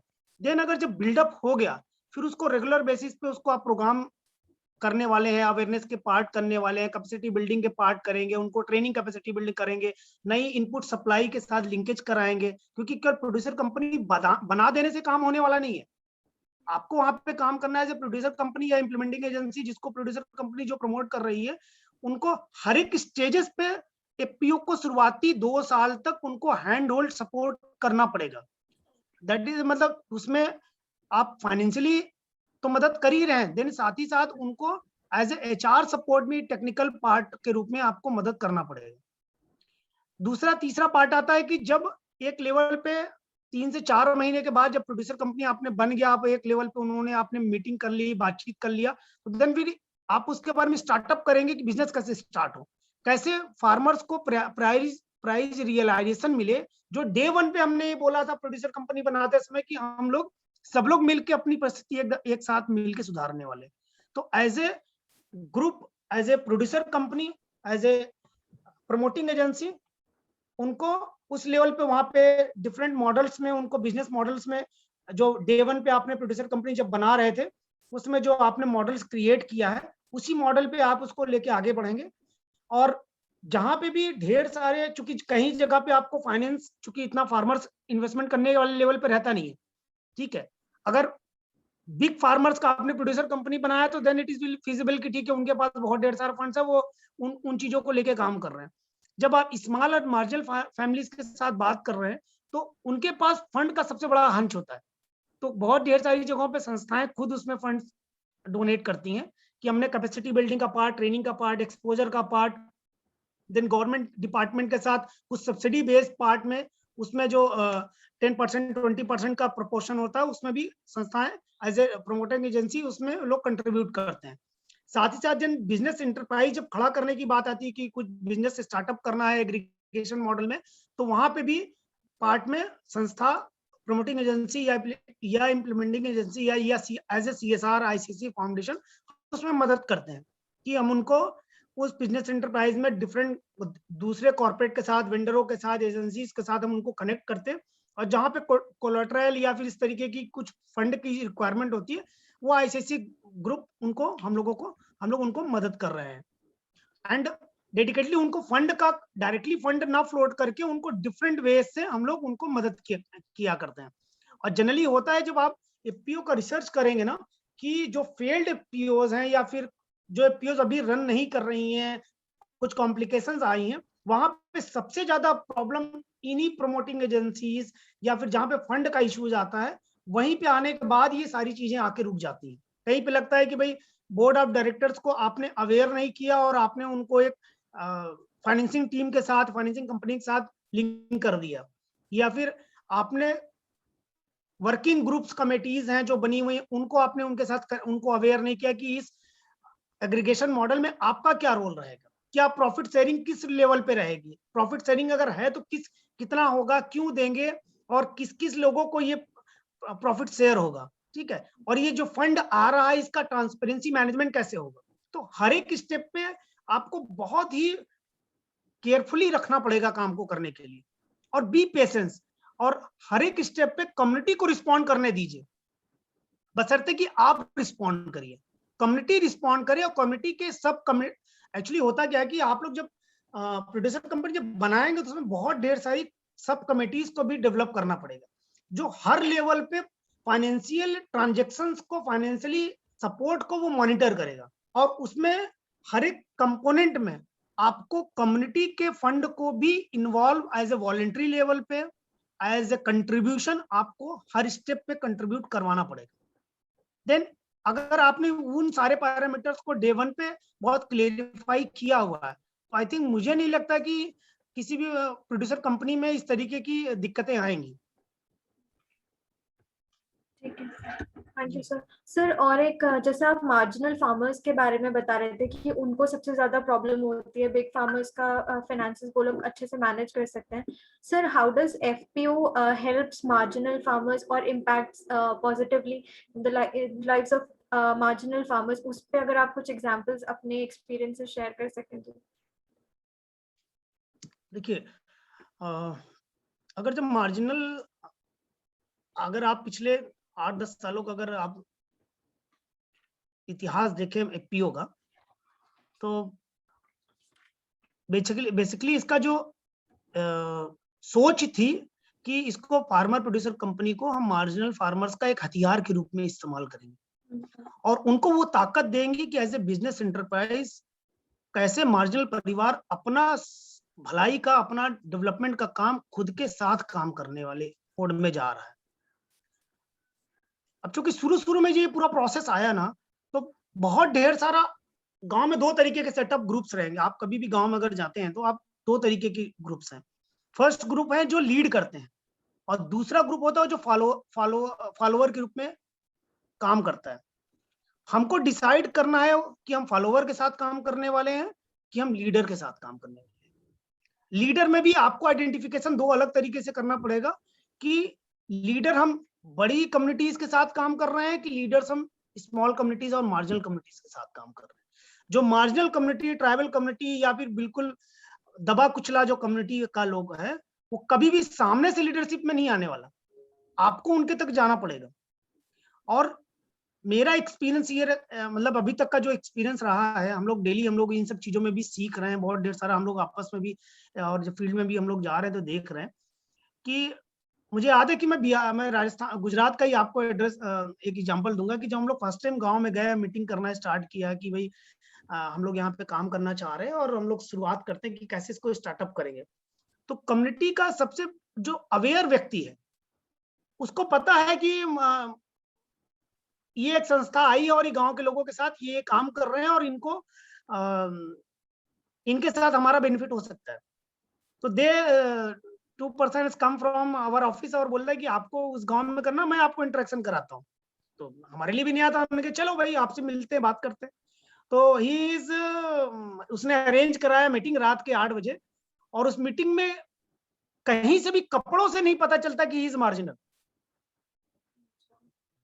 आपको दिखेगा, अगर आप रियल रूरल डेवलपमेंट प्रोफेशनल्स हैं और आपको वाकई लगता है कि मैं as a change, as a enterprise, मैं एक एंटरप्रेन्योर के रूप में, डेवलपमेंट प्रोफेशनल के रूप में गांव में जाके और गांव के लोगों की भलाई के लिए काम करने वाला हूं, तो आपको वो चेंज वहीं दिख जाएगा।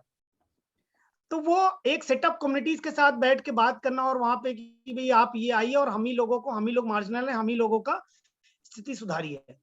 यहाँ पे आपको डिसाइड करना पड़ेगा कि मार्जिनलिटी की डेफिनेशन क्या है।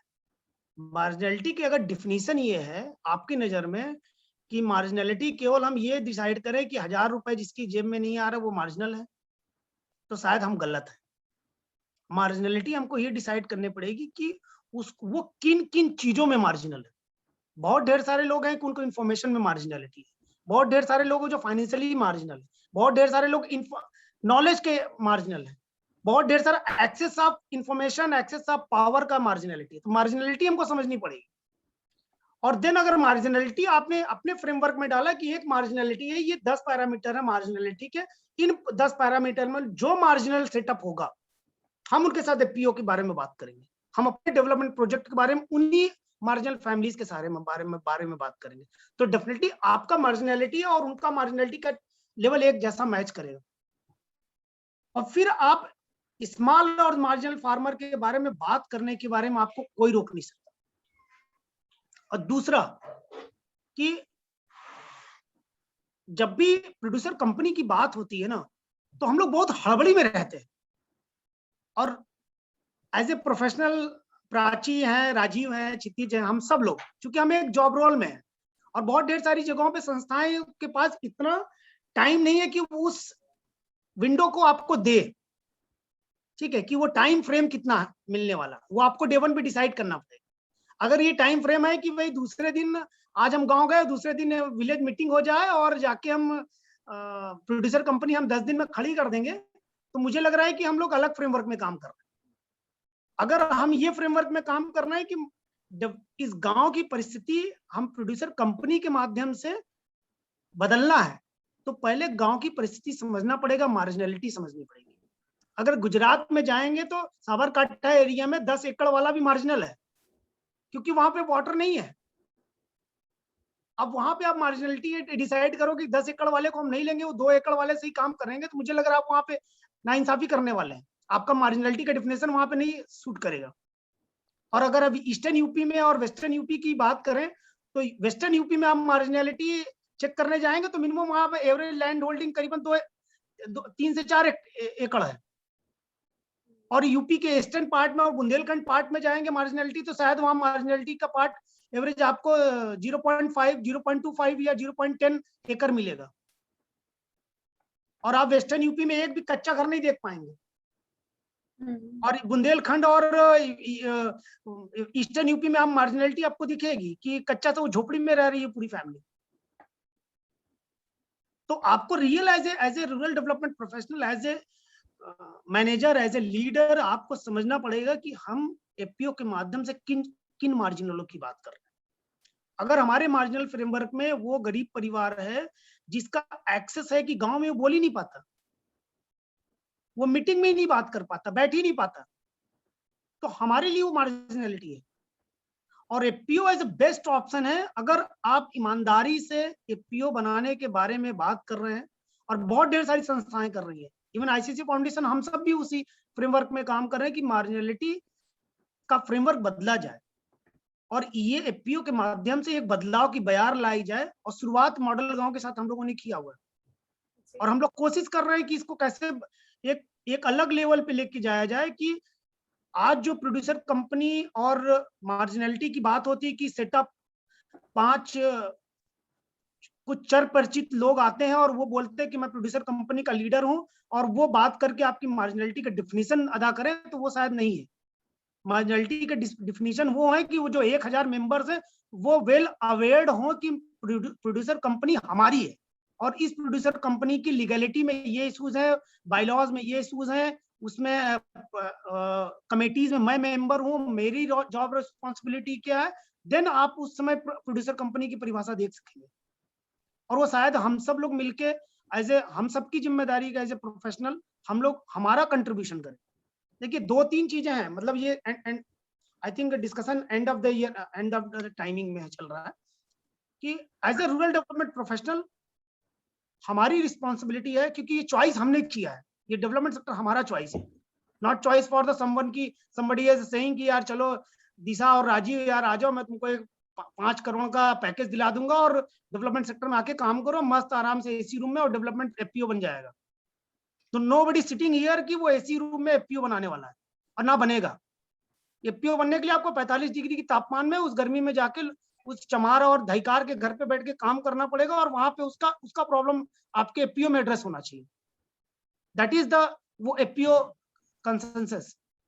और आईसीआईसी फाउंडेशन और एज ए मॉडल गांव, एज ए प्रोफेशनल, ये हम सबको देखना पड़ेगा कि हम किस तरीके की परिभाषा में मॉडल गांव देख रहे हैं, या फिर हम एफपीओ किस रूप में देख रहे हैं। तो ऐसी बहुत ढेर सारी संस्थाएं हैं। अगर आप एफपीओ को अगर देखना चाहें, बहुत कीनली ऑब्जर्व करना चाहें, सृजन में जा सकते हैं। सृजन एज ए संस्था एफपीओ बहुत बढ़िया काम करते हैं। रिलायंस फाउंडेशन, एक नंदी फाउंडेशन भी बहुत ढेर सारा काम कर रहे हैं। टाटा ट्रस्ट के बहुत ढेर सारे लोग एफपीओ का मॉडल कर रहे हैं। इवन हम लोग भी आपको भी बहुत ढेर सारे रिजल्ट हम सबके यहाँ पे भी देखने को मिलेंगे। तो आइडियल ये है कि एफपीओ मार्जिनलिटी हम सबको देखना पड़ेगा, और वो जो ताला बाहर से बंद है ना, जो बाहर से हमको दिखता नहीं है, हम गांव में जाएंगे और दिखेगा, अगर आप कीन ऑब्जर्वर आपको दिखेगा वो ताला लगा हुआ है गांव में, वो ताला खोलना पड़ेगा हम सबको। ठीक है, तो हमको ये देखना पड़ेगा प्रॉपर्ली कि कैसे चेक करें हम लोग इसको, और आगे कैसे हम लोग लेके जाएं एक साथ मिलकर। जी, thank you. Thank you so much, sir. We'll keep that in mind while preparing village development plan. Anybody? Ashish Sangram. Sir actually आपने जो क्यूरीज मेरी थी उसको भी एड्रेस कर दिया आपके लास्ट वाली सेशन में, ये जो आपने लास्ट क्वेश्चन लिया था। बट फिर भी सर मैं एक स्पेशल मतलब स्पेसिफिक एक क्वेश्चन करूंगा, अगर ये कुछ डिफर करे तो आप आंसर कर सकते हैं इसको, कि सर जैसे कि आप एक प्री प्लान स्ट्रक्चर आपके पास होगा या आप तैयार करते हैं, जो अपन प्लानिंग करते हैं एज ए इंस्टीट्यूशन की हम इस चीज को जाके इम्प्लीमेंट करेंगे, लेकिन जब आप उसको एग्जीक्यूट करने जाते हैं उस गांव में, और एक्चुअली तो फिर इतने सारे फैक्टर्स आपने गिनाए हैं, तो आप उसमें चेंजेस करते हैं तो कैसे करते हैं, क्या सोचते हैं आप उसको, मतलब ये आपने जो पहले आपके किसी प्रोजेक्ट में किया हो मतलब जो चेंजेस करके उस चीज को इम्प्लीमेंट किया हो, तो कितना डिफर आता है और आप उसको कैसे हैंडल करते हैं? क्षितिज, आप बोलेंगे इसमें?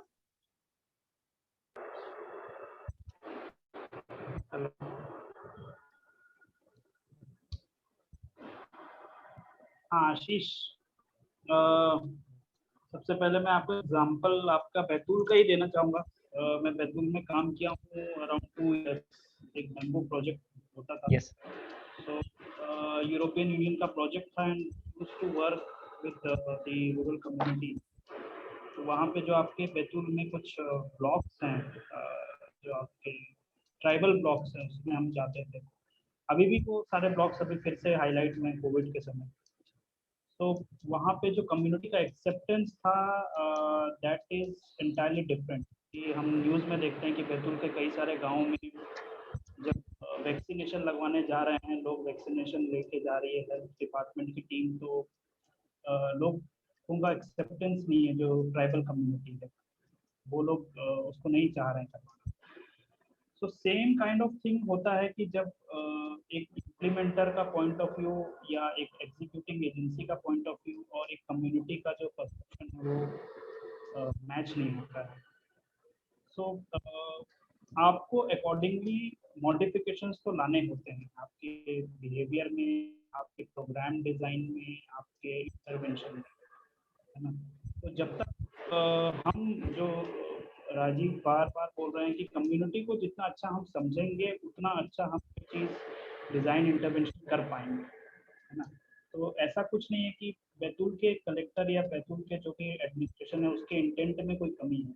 दे also want their district to be जिसमें 100% वैक्सीनेशन हो जाए। बट पीपल जो हैं कम्युनिटी वाले हैं उनका एक्सेप्टेंस बहुत अलग है वहाँ पर, वो कुछ और नज़रिए से देखते हैं उस चीज़ को।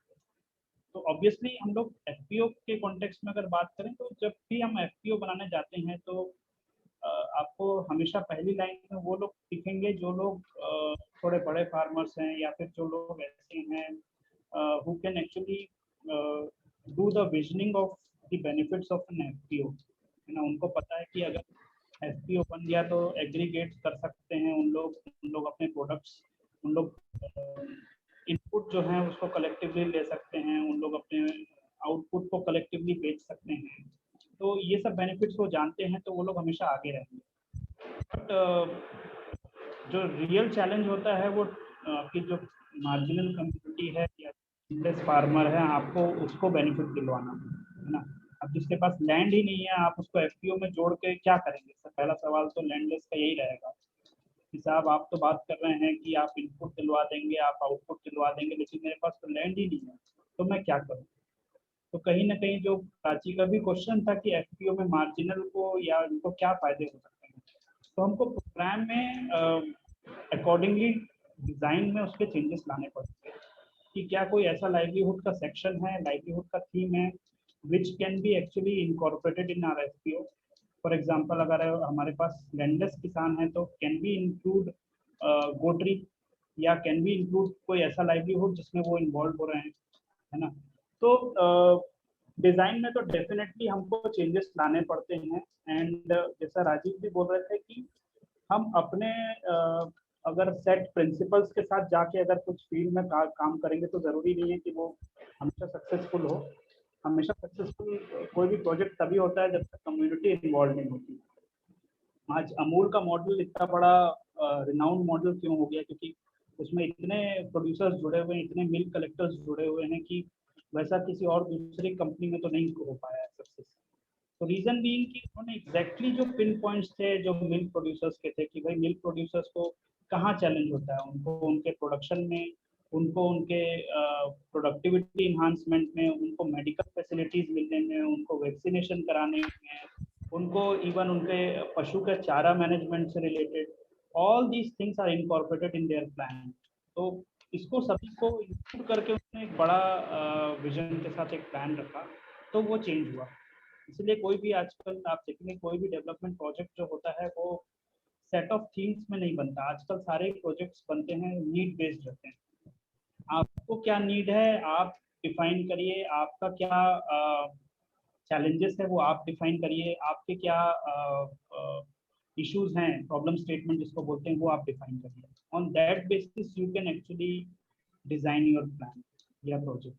तो वो चाहे एफपीओ हो या कोई भी प्रोजेक्ट हो कम्युनिटी से related, that one has to keep इन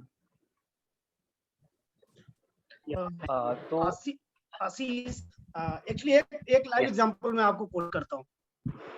जब हम लोग साबरकाठा में हम लोग काम कर रहे थे तो वी विल जस्ट आपके जैसा ही हम लोग भी कि भाई एसी रूम में हम लोगों ने बनाया और बोले ठीक है ये गांव में हम लोग विलेज डेवलपमेंट प्लान कर रहे हैं और हमारे हिसाब से इस तरीके का विलेज का परिभाषा होता है। और हमने 15-20 सेटअप एक्टिविटी डिजाइन किया और गांव में उतर गए। एंड शुरू में बहुत अच्छा रिजल्ट आया।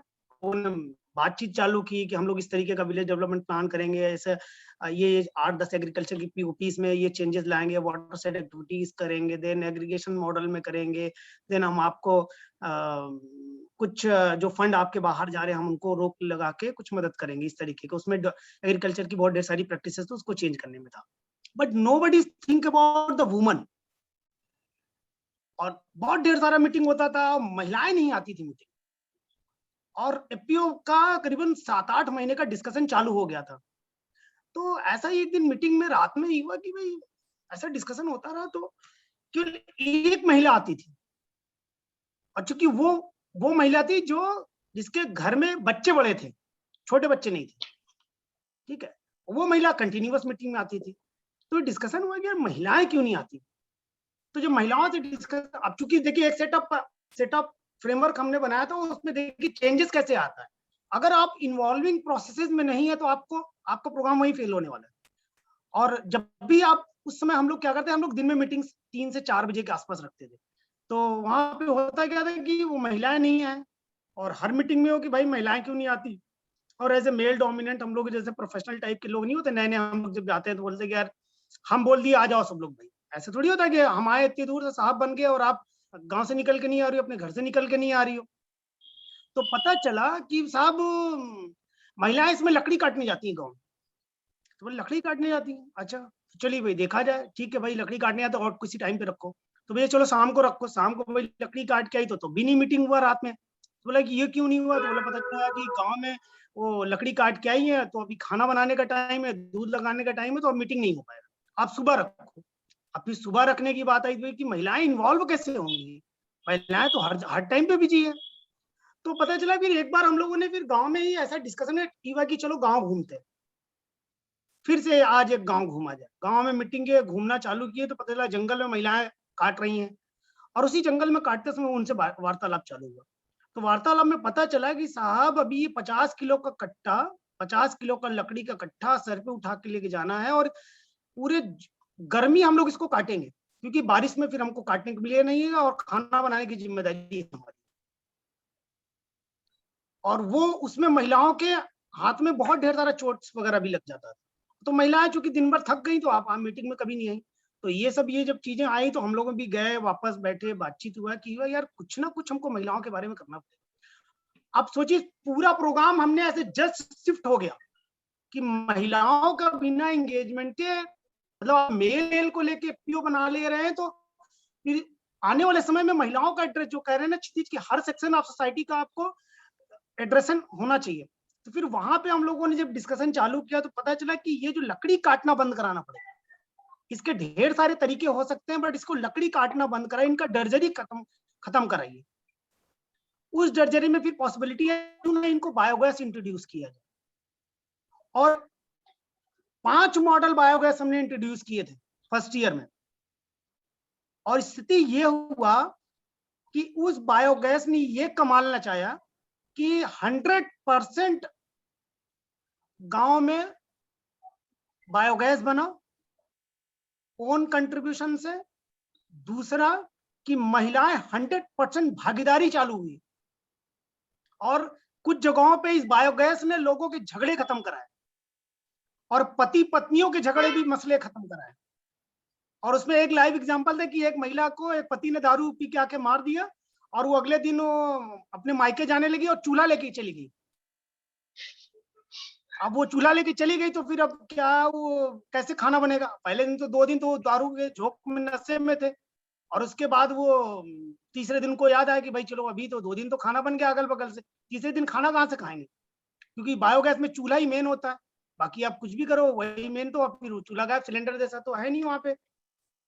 चौथे 5वें दिन उसको मजबूरन जाके माफी मांग के आना पड़ा, और पूरे समाज के सामने माफी मांगनी पड़ी कि आज के बाद महिलाओं पे हम कभी भी कुछ भी नहीं बोलेंगे। और उन सारी महिलाओं ने ये बोला कि अगर किसी भी पति ने हाथ उठाया तो चूल्हा सब लेके अपने मायके चले जाए। दैट इज द, मतलब वो कि ना, आप स्ट्रेटजी क्या बनाते हो, गांव लेवल पे स्ट्रेटजी कुछ अलग तरीके के चेंजेस हो जाते हैं। और वो इम्पैक्ट आया कि प्रोड्यूसर कंपनी में जो ओनरशिप की बात थी, जो एक्टिविटी में लोग इन्वॉल्व हो गए, उस सिंगल एक्टिविटी से पिन पॉइंट से लोगों में चेंज आना चालू हुआ कि ये वाकई जो प्रोड्यूसर कंपनी के माध्यम से हम अपनी डर्जरी और अपना रिसोर्स बचा सकते हैं। ठीक है, तो ऐसे बहुत ढेर सारे एग्जांपल, जब आप प्रोड्यूसर कंपनी और बाकी फ्रेमवर्क में जब आप काम करेंगे तो आपको देखने को मिलेगा कि बहुत ढेर सारा जो सेट किया हुआ प्रॉब्लम्स हैं वो गांव पे जाके बिल्कुल डिफरेंट हो जाता है। आज आपने गांव में मीटिंग करने का प्लान किया और गांव में किसी की डेथ हो गई, सारा का सारा गांव उस डेथ में चला जाएगा। एंड जनरली टेक्निकली एनजीओज और डिफरेंट अदर एस्पेक्ट्स के लोग क्या करते हैं, वो कभी भी उस रिचुअल में शामिल नहीं होते। आई विल गिव एक सिंगल एग्जाम्पल, आप उस रिचुअल में चले जाइए, बस केवल ओनरशिप वहीं खड़ा हो जाएगा।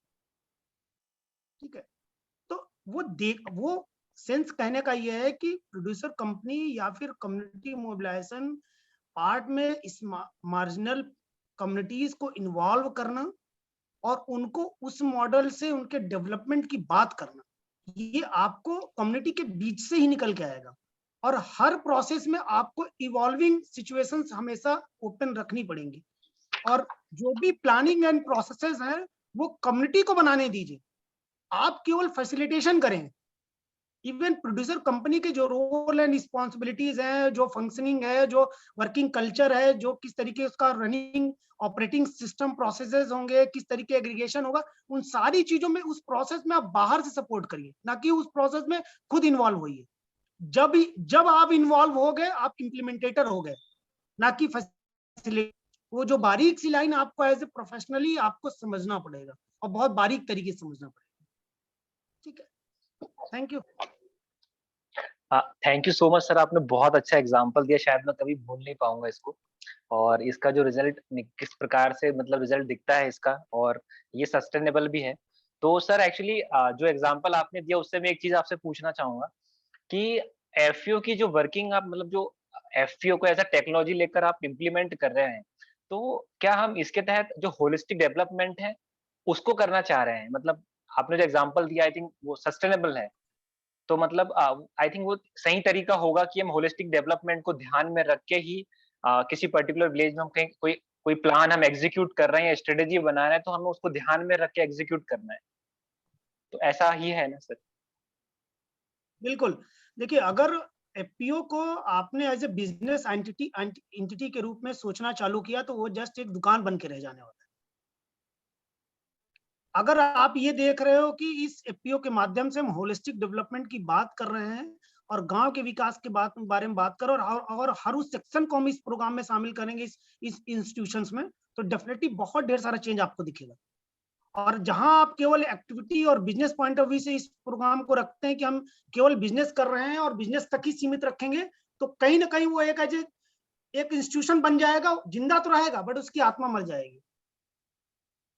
अगर आपने ये देखा कि इस प्रोड्यूसर कंपनी बिजनेस एक अलग पॉइंट ऑफ व्यू, बिजनेस तो एक प्राइस रियलाइजेशन का एक सेटअप संस्था ऑर्गेनाइजेशन ने, गवर्नमेंट ऑफ इंडिया ने एक सेटअप इंस्टीट्यूशंस क्रिएट किए कि इसके थ्रू करेंगे तो आपको ये लीगैलिटीज थोड़ा सा इजी फ्रेमवर्क में हो जाएगा। और आपको अगर लोनिंग करनी है या फिर माइक्रो क्रेडिट लिंकेजेस करने हैं, गवर्नमेंट स्कीम्स के लिंकेजेस करने हैं, तो that is the another part. But major part ये कि होलिस्टिक डेवलपमेंट अगर हमारे पूरे फ्रेमवर्क में है कि प्रोड्यूसर कंपनी के माध्यम से हम बिजनेस तो करेंगे ही करेंगे, साथ ही हम उनको गवर्नमेंट स्कीम के लिंकेज के बारे में बात करेंगे, हम उनको यंग लीडर बनाने के बारे में बात करेंगे, हम अपने पूरे प्रोग्राम में जो भी कॉन्फ्लिक्ट रेजोल्यूशन गांव में हो रहे हैं हम उनको रिजॉल्व करने के बारे में बात करेंगे, हम हेल्थ इश्यूज को एड्रेस करेंगे, क्योंकि एक large level of section of society या लार्ज कम्युनिटी आपके प्रोड्यूसर कंपनी में इनकॉर्पोरेट हो रहा है और आप उसका रेगुलर बेसिस पे, फ्रीक्वेंट बेसिस पे मीटिंग और मॉनिटरिंग और अलग अलग तरीके की एक्टिविटीज, डिफरेंट प्रमोशनल एक्टिविटीज कर रहे हैं। तो ये पार्ट आपके लिए बहुत इम्पैक्टफुल रहेगा। इवन जो थॉट प्रोसेस अगर आप देखेंगे उसका फर्स्ट लाइन ही पढ़े, उसका एसेंस यही है कि एक ऐसा मॉडल बनाया जाए जो उस पर्टिकुलर एरिया के लिए, सोसाइटी के लिए एक रोल मॉडल बने और जिससे लोग अपना चेंजेस लाए लाइफ। जी सर वन मोर थिंग, जैसे कि सर ने भी, क्षितिज सर ने भी कहा और आपने भी बताया कि हमें सर एफपीओस मतलब फार्मर को तो हम इंक्लूड कर ही रहे हैं जो मार्जिनलाइज्ड हैं, और साथ में मतलब जिनके पास लैंड नहीं है, लैंडलेस जो है, हम उन लोगों को भी किसी ना किसी प्रकार का रोजगार देकर मतलब उनके लिए इनकम के सोर्स जनरेट कर रहे हैं। जी बिल्कुल। अब जैसे अगर हम लोग जनरली होता है क्या कि जैसे अभी हम लोग लास्ट टाइम अभी हम लोगों ने स्टार्ट किया है मिल्क प्रोड्यूसर कंपनी, ये मिल्क सॉरी एनिमल हस्बेंड्री पे प्रोग्राम एंड गोट फार्मिंग के प्रोग्राम में, इवन या टर्मरिक वैल्यू एडेड प्रोग्राम में, इन सारे प्रोग्राम में अगर हम देखेंगे कि तो हर एक सेक्शन ऑफ सोसाइटी को हमने एड्रेस करना की कोशिश की है। अगर टर्मरिक के, अगर हम मिल्क प्रोड्यूसर का मिल्क प्रमोटिंग प्रोग्राम में अगर एनिमल हस्बेंड्री में जा रहे हैं तो हम ये देख रहे हैं कि जो एक सेक्शन ऑफ सोसाइटी जिसके पास लैंड है या फिर एनिमल है वो तो इस प्रोग्राम में शामिल है ही है। हमारे लिए वीडियो के लिए क्या स्पेस है, हम अगर वीडियो को क्या अपने प्रोसेसिंग मॉडल्स में कुछ डाल कहीं स्पेस क्रिएट कर सकते हैं क्या, या फिर हम अनएम्प्लॉयड यूथ है क्या हम उनको मार्केटिंग वाले प्रोसेस में इन्वॉल्व कर सकते हैं क्या, ठीक है, या फिर कोई अनस्किल्ड लेबरर्स है उसको क्या हम अलग तरीके से प्रोग्राम में डाल सकते हैं क्या। तो ये सारा ये प्रोग्राम आपको हर तरीके से डिजाइन करना पड़ेगा और डेफिनेटली हर एक लोकेशंस में, हर एक फील्ड लोकेशन में क्रॉस, मतलब जम्मू से लेके आप इधर चेन्नई तक जाएंगे तो बहुत ढेर सारा चीज अलग अलग तरीके के पर्सपेक्टिव में हर एक गांव में आपको अपॉर्चुनिटीज दिखेगा और लोग करता है। और जहां पे ये एस्पेक्ट आप छोड़ देते हैं वहीं पे वो चीजें आपको डिफंक और अलग तरीके के कॉन्फ्लिक्ट स्टार्ट हो जाते हैं। क्योंकि अगर आपने लैंडलेस के लिए कुछ भी स्पेस नहीं क्रिएट किया, कि लैंडलेस के लिए अगर ये नहीं है कि भाई प्रोड्यूसर कंपनी में क्यों मेंबर बनेगा, या उसको आपने एक किनारे छोड़ दिया, सारे फार्मर्स को ऐड कर दिया, चाहे छोटे हों बड़े हों, वो बेचारा छूट गया, उसके लिए क्या किया हमने। अगर हमने उनके लिए ये किया कि भाई हम गांव में एक मिल्क दूध खोआ बनाने की एक छोटी सी प्रोसेसिंग यूनिट्स लगाएंगे, उसमें हम केवल लैंडलेस फार्मर्स को या विडोज को इन्वॉल्व करेंगे, तो शायद वो एक अलग एग्जांपल दिखेगा आपको। और ऐसा ही एग्जांपल अभी रिसेंटली लास्ट ईयर हम लोगों ने डूंगरपुर और उदयपुर के एरिया में हम लोगों ने किया है। वहां पे हम लोगों ने सबसे बड़ा ज्यादा क्लासेस वहां पे ट्राइबल कम्युनिटीज का फॉरेस्ट डिपार्टमेंट के साथ होता था और बहुत ढेर सारा जैसे रेनी सीजन, प्रोडक्शन सीजन होता था और खासकर वहां पे सीताफल, कस्टर्ड एप्पल बहुत लार्ज लेवल पे होता था। फार्मर्स क्या करते थे, वो ट्राइबल कम्युनिटीज उन प्लांट्स को काट करके उनकी लकड़ी सेल आउट करते थे और या तो फिर उसके फ्रूट्स चोरी करके मार्केट में औने पौने दाम में बेचा करते थे। हम लोगों ने वो पूरा जब देखा कि ये प्रोसेस, तो हमें ये अपॉर्चुनिटी लगी कि इन लोगों की जो ये क्लासेज ये पहले बंद होने चाहिए। और चूंकि हम लोग पहले से वहां पे उस एरिया में पिछले 3-1 सालों से हम लोग काम कर रहे, तो हमने देखा कि इसको हम कहीं ना कहीं इसको एक स्ट्रीमलाइन करने की जिम्मेदारी एज ए ऑर्गेनाइजेशन हमारी है। तो हम लोगों ने उनके साथ बातचीत किया और बातचीत करके पता चला और ढेर सारा डिस्कशन किया दोनों ट्राइबल कम्युनिटीज के लीडर्स के साथ, उनकी कम्युनिटी के साथ, फिर देन फॉरेस्ट डिपार्टमेंट ने उनके सीनियर अथॉरिटीज रेंजर के साथ। तो ये पता चला कि ये जो हमें कोई आपत्ति नहीं है, बस ये जो क्लासेस बंद होने चाहिए। तो हमें ये पता चला कि जब उसका फीजिबिलिटी एनालिसिस हम लोगों ने किया तो क्विंटल्स ऑफ सीताफल वो 15 दिन और 20 दिन की स्पैन में उगते हैं और वेस्ट हो जाते हैं। तो हम लोगों ने ये डिस्कशन किया। फिर उसके बाद सिमिलरली हम लोगों ने वहां पे एक वडीलाल के साथ उनके एग्जीक्यूटिव डायरेक्टर्स और उन लोगों से बातचीत किया और देखा कि यार अगर ये रिसोर्सेज ऑलरेडी हैं और फार्मर्स क्या कर रहा था, तो 1 रुपए 2 रुपए में ट्राइबल कम्युनिटीज वहां से पिक करता तो मार्केट में ले जाके औने पौने दाम में बेच देता था, और वो व्यापारी ले जाके फिर वापस बड़े व्यापारियों को बेचता था, और ये उस तरीके का कमीशन मारी चलता था। हमने वो डायरेक्टली फार्मर्स को कनेक्ट किया और उसमें सारी की सारी ट्राइबल्स वुमेन्स है, उनको हम लोगों ने पूरा वेल ट्रेंड किया और उनको ये रियलाइज करा है कि इस प्रोड्यूसर कंपनी अगर आपके यहाँ पे ये बनता है उस पूरे प्रोसेस के थ्रू, और ये प्रोसेसिंग यूनिट सेटअप होती है, तो ये क्लासेस बंद होंगे। और ये जो 2 रुपए 1 रुपए में आप ये सेल आउट कर रहे हो, ये आने वाले समय में 10 रुपए जा सकता है। और आप बिलीव नहीं करेंगे 5 लाख का इनकम, नेट इनकम उनको केवल एक सीजन में हुआ था। तो उनको रियलाइज हुआ कि ये जो पेड़ है ये हमारा घर का स्थिति बदलने वाला है, और ये प्रोड्यूसर कंपनी हमारी स्थिति बदलने वाली है, और ये प्रोसेसिंग यूनिट हमारे लिए है। आज वो स्थिति की जो ट्राइबल कम्युनिटी उस पेड़ को काटने के लिए लड़ाई करता है, तो वो पेड़ जाके वहां पे लगा रहा है इस बारिश में। That is the change. और वो फॉरेस्ट डिपार्टमेंट जिनके जो उनके ऊपर केसेस पे सुनवाई के लिए जाया करते थे, आज वो उनकी मीटिंग में जाया करते हैं कि भैया क्या बताओ हम कैसे मदद करें आपकी। तो दैट विल बी चेंज की वो आईसीसी फाउंडेशन हम लोग लेके आए। तो वो जो आपको अपॉर्चुनिटीज, जब आप एफपीओ बना रहे तो आपको हर डायमेंशन पे सोचना पड़ेगा। तो इस तरीके के रोल्स मॉडल्स आपको दिख जाएंगे जब भी आप कम्युनिटी के बीच में काम कर रहे हैं, या फिर एज ए ऑर्गेनाइजेशन आप प्रोजेक्ट किसी को बना रहे हैं, या आप देख रहे हैं कि एज ए होल हम क्या उस एरिया के लिए डेवलपमेंट की बात कर रहे हैं। जी बताएं। या thank you so much. And of the question from my side sir. आपने बहुत अच्छे तरीके से बताया, thank you so much. Thank you. Sangram, if you have any question, please. Otherwise, we'll.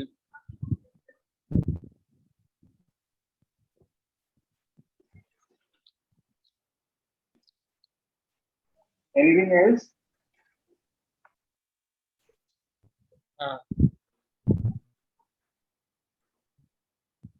Any more questions?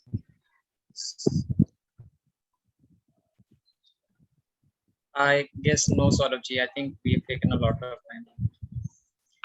Okay. Sritesh ji, thank you so much. Rajesh sir, thank you so much.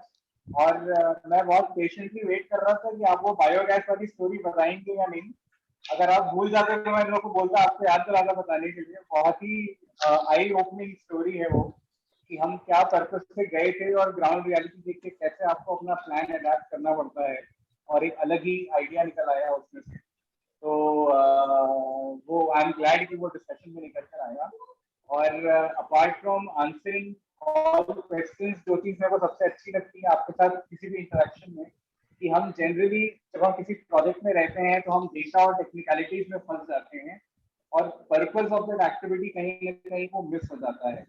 और आपके साथ सबसे अच्छी चीज है कि यू ऑलवेज एम्फसाइज कि purpose को हमेशा फोकस में रखो, क्योंकि जब तक पर्पस आपका टॉप प्रायोरिटी है, आपका एक्टिवेशन अपने आप स्ट्रीमलाइन होने लगेगा, और आप जो भी प्लान करेंगे वो उसका रिजल्ट ग्राउंड पे दिखेगा। तो thank you so much sir. और आई एम श्योर हमारे स्टूडेंट फ्रेंड्स के लिए भी बहुत इंटरेस्टिंग सेशन रहा, काफी एनरिचिंग सेशन रहा। Before we wind up, I would quickly request all our student friends to give a quick line in terms of how do you feel about the session, or what are you taking back? आपका ये takeaway क्या रहा है इस session से? I'll request Prachi and Disha to share their experience first.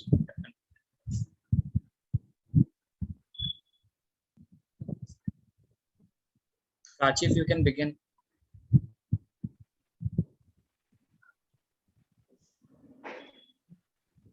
Hello.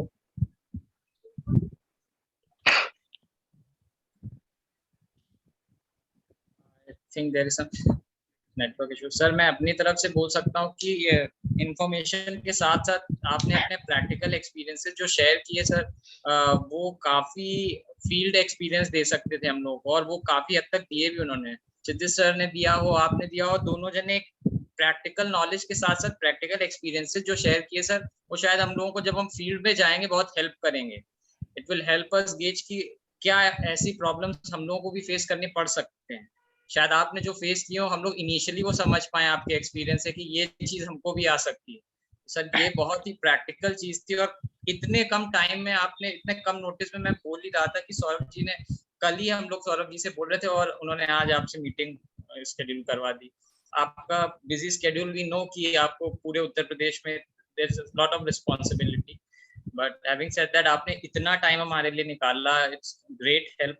So thanks a lot from our side sir, क्योंकि आपने इतना टाइम, आपने भी, क्षितिज सर ने भी, and it's a thankless job to thank Saurabh ji because he was on toes to help us on that. So thanks a lot, sir. Sorry, there was a network issue. I could not say earlier.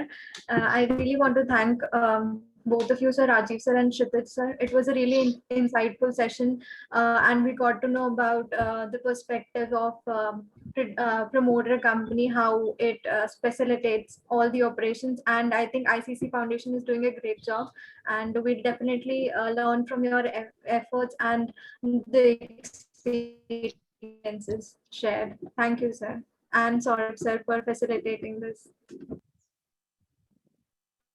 Thank you guys, thank you. Rajiv sir, thank you so much. आपको 1 घंटा बोल के हमने 2 घंटे रोक दिया। नहीं अच्छा लगा हम लोग। क्षितिज कुछ आप बोलेंगे? क्षितिज आप थोड़ा सा कुछ एक अपनी अंडरस्टैंडिंग, एक कोई ऐसा पार्टिंग मैसेज दे दें, क्योंकि आप लोग तो बहुत एक्सपीरियंस हो गए, और हमारे जो स्टूडेंट फ्रेंड्स हैं इंक्लूडिंग मी, हम लोग बहुत ही नए हैं रिलेटिवली स्पीकिंग। तो एक जनरल कुछ ऐसा जो हम लोग हमेशा कॉशियस रहें या अपने दिमाग में रखें कोई भी हम प्लानिंग कर रहे हैं कम्युनिटी।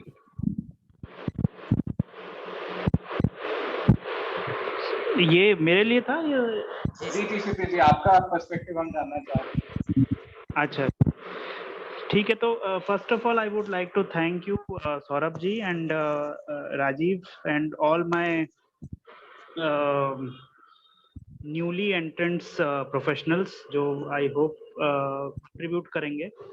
सो बेसिक तो मैं ऐसे कोई ज़्यादा ज्ञान नहीं दे सकता, लेकिन मैं बताना चाहूँगा आप लोगों को कि आप हमेशा जब भी सेक्टर में जाएं, क्योंकि आप लोग यंग हैं, आप हमेशा एक अच्छा पर्सपेक्टिव लेके जाएं कि हमको सेक्टर में कुछ कंट्रीब्यूट करना है।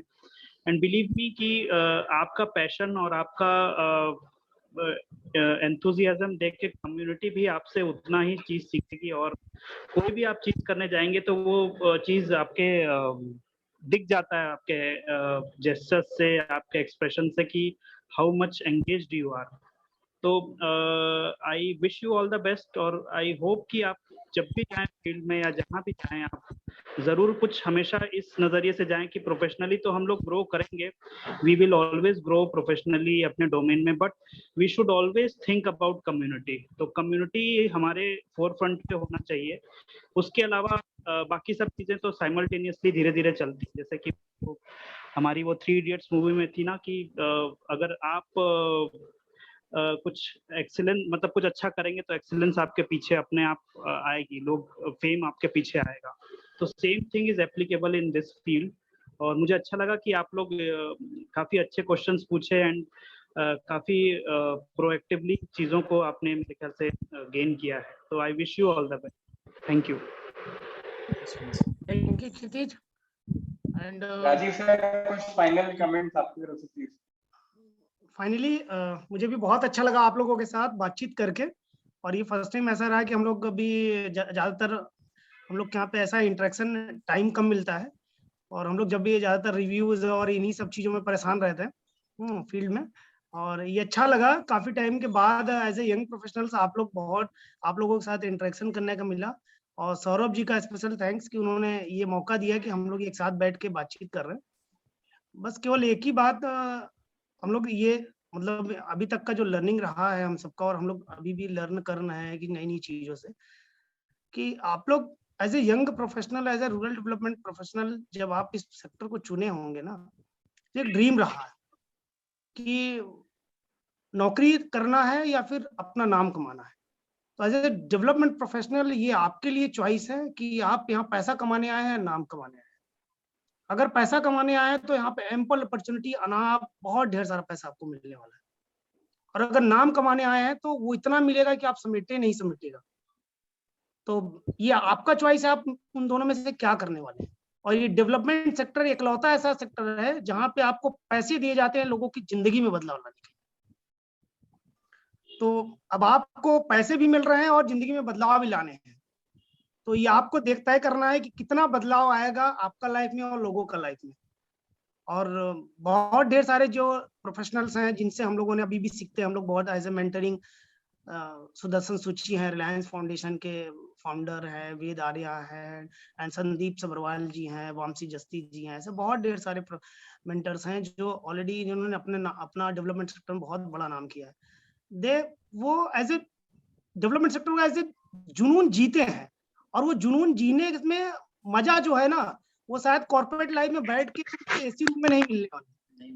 और वो मजा मिलेगा जब आप ऐसे गांव में जाएंगे और एक एफपीओ आपने खड़ा कर दिया और उसमें 1,500 किसानों की लाइफ चेंज हो गई, और आप केवल बसते 1,500 परिवारों का लाइफ नहीं चेंज कर रहे हैं, उनसे जुड़े हुए जितने भी लोग हैं, उनके परिवार का बच्चा, उनकी बीवियां, उनके बच्चे, उनके नाते रिश्तेदार, आप सबका लाइफ चेंज कर रहे हैं। तो ये जो चेंज है ना, ये हमको देखना पड़ेगा। और एज ए प्रोफेशनल उन लोगों के घर में जाके बैठ के बात करनी पड़ेगी जिनको लोग गांव में, जिनके साथ बात करना मुझे अच्छा नहीं समझता।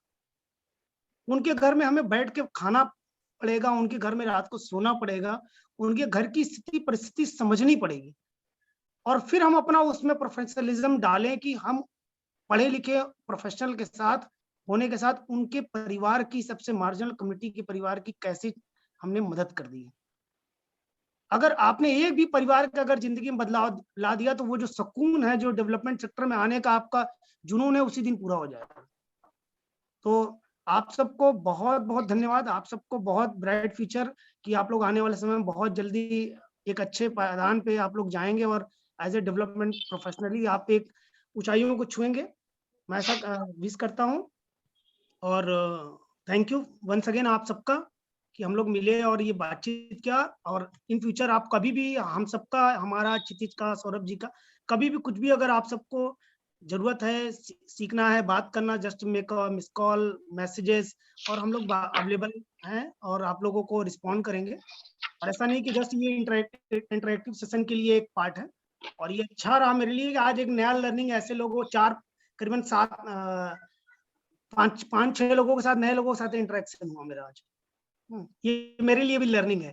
तो आई होप आने वाले समय हम लोग वापस फिर मिलेंगे, जल्दी ही मिलेंगे, और फील्ड में हम लोग मिलके एक साथ कुछ ना कुछ नया करेंगे, और हम सब लोग ऐसे इस डेवलपमेंट सेक्टर को एक नई ऊंचाई पे लेके चलेंगे। थैंक यू सो मच आप सबका।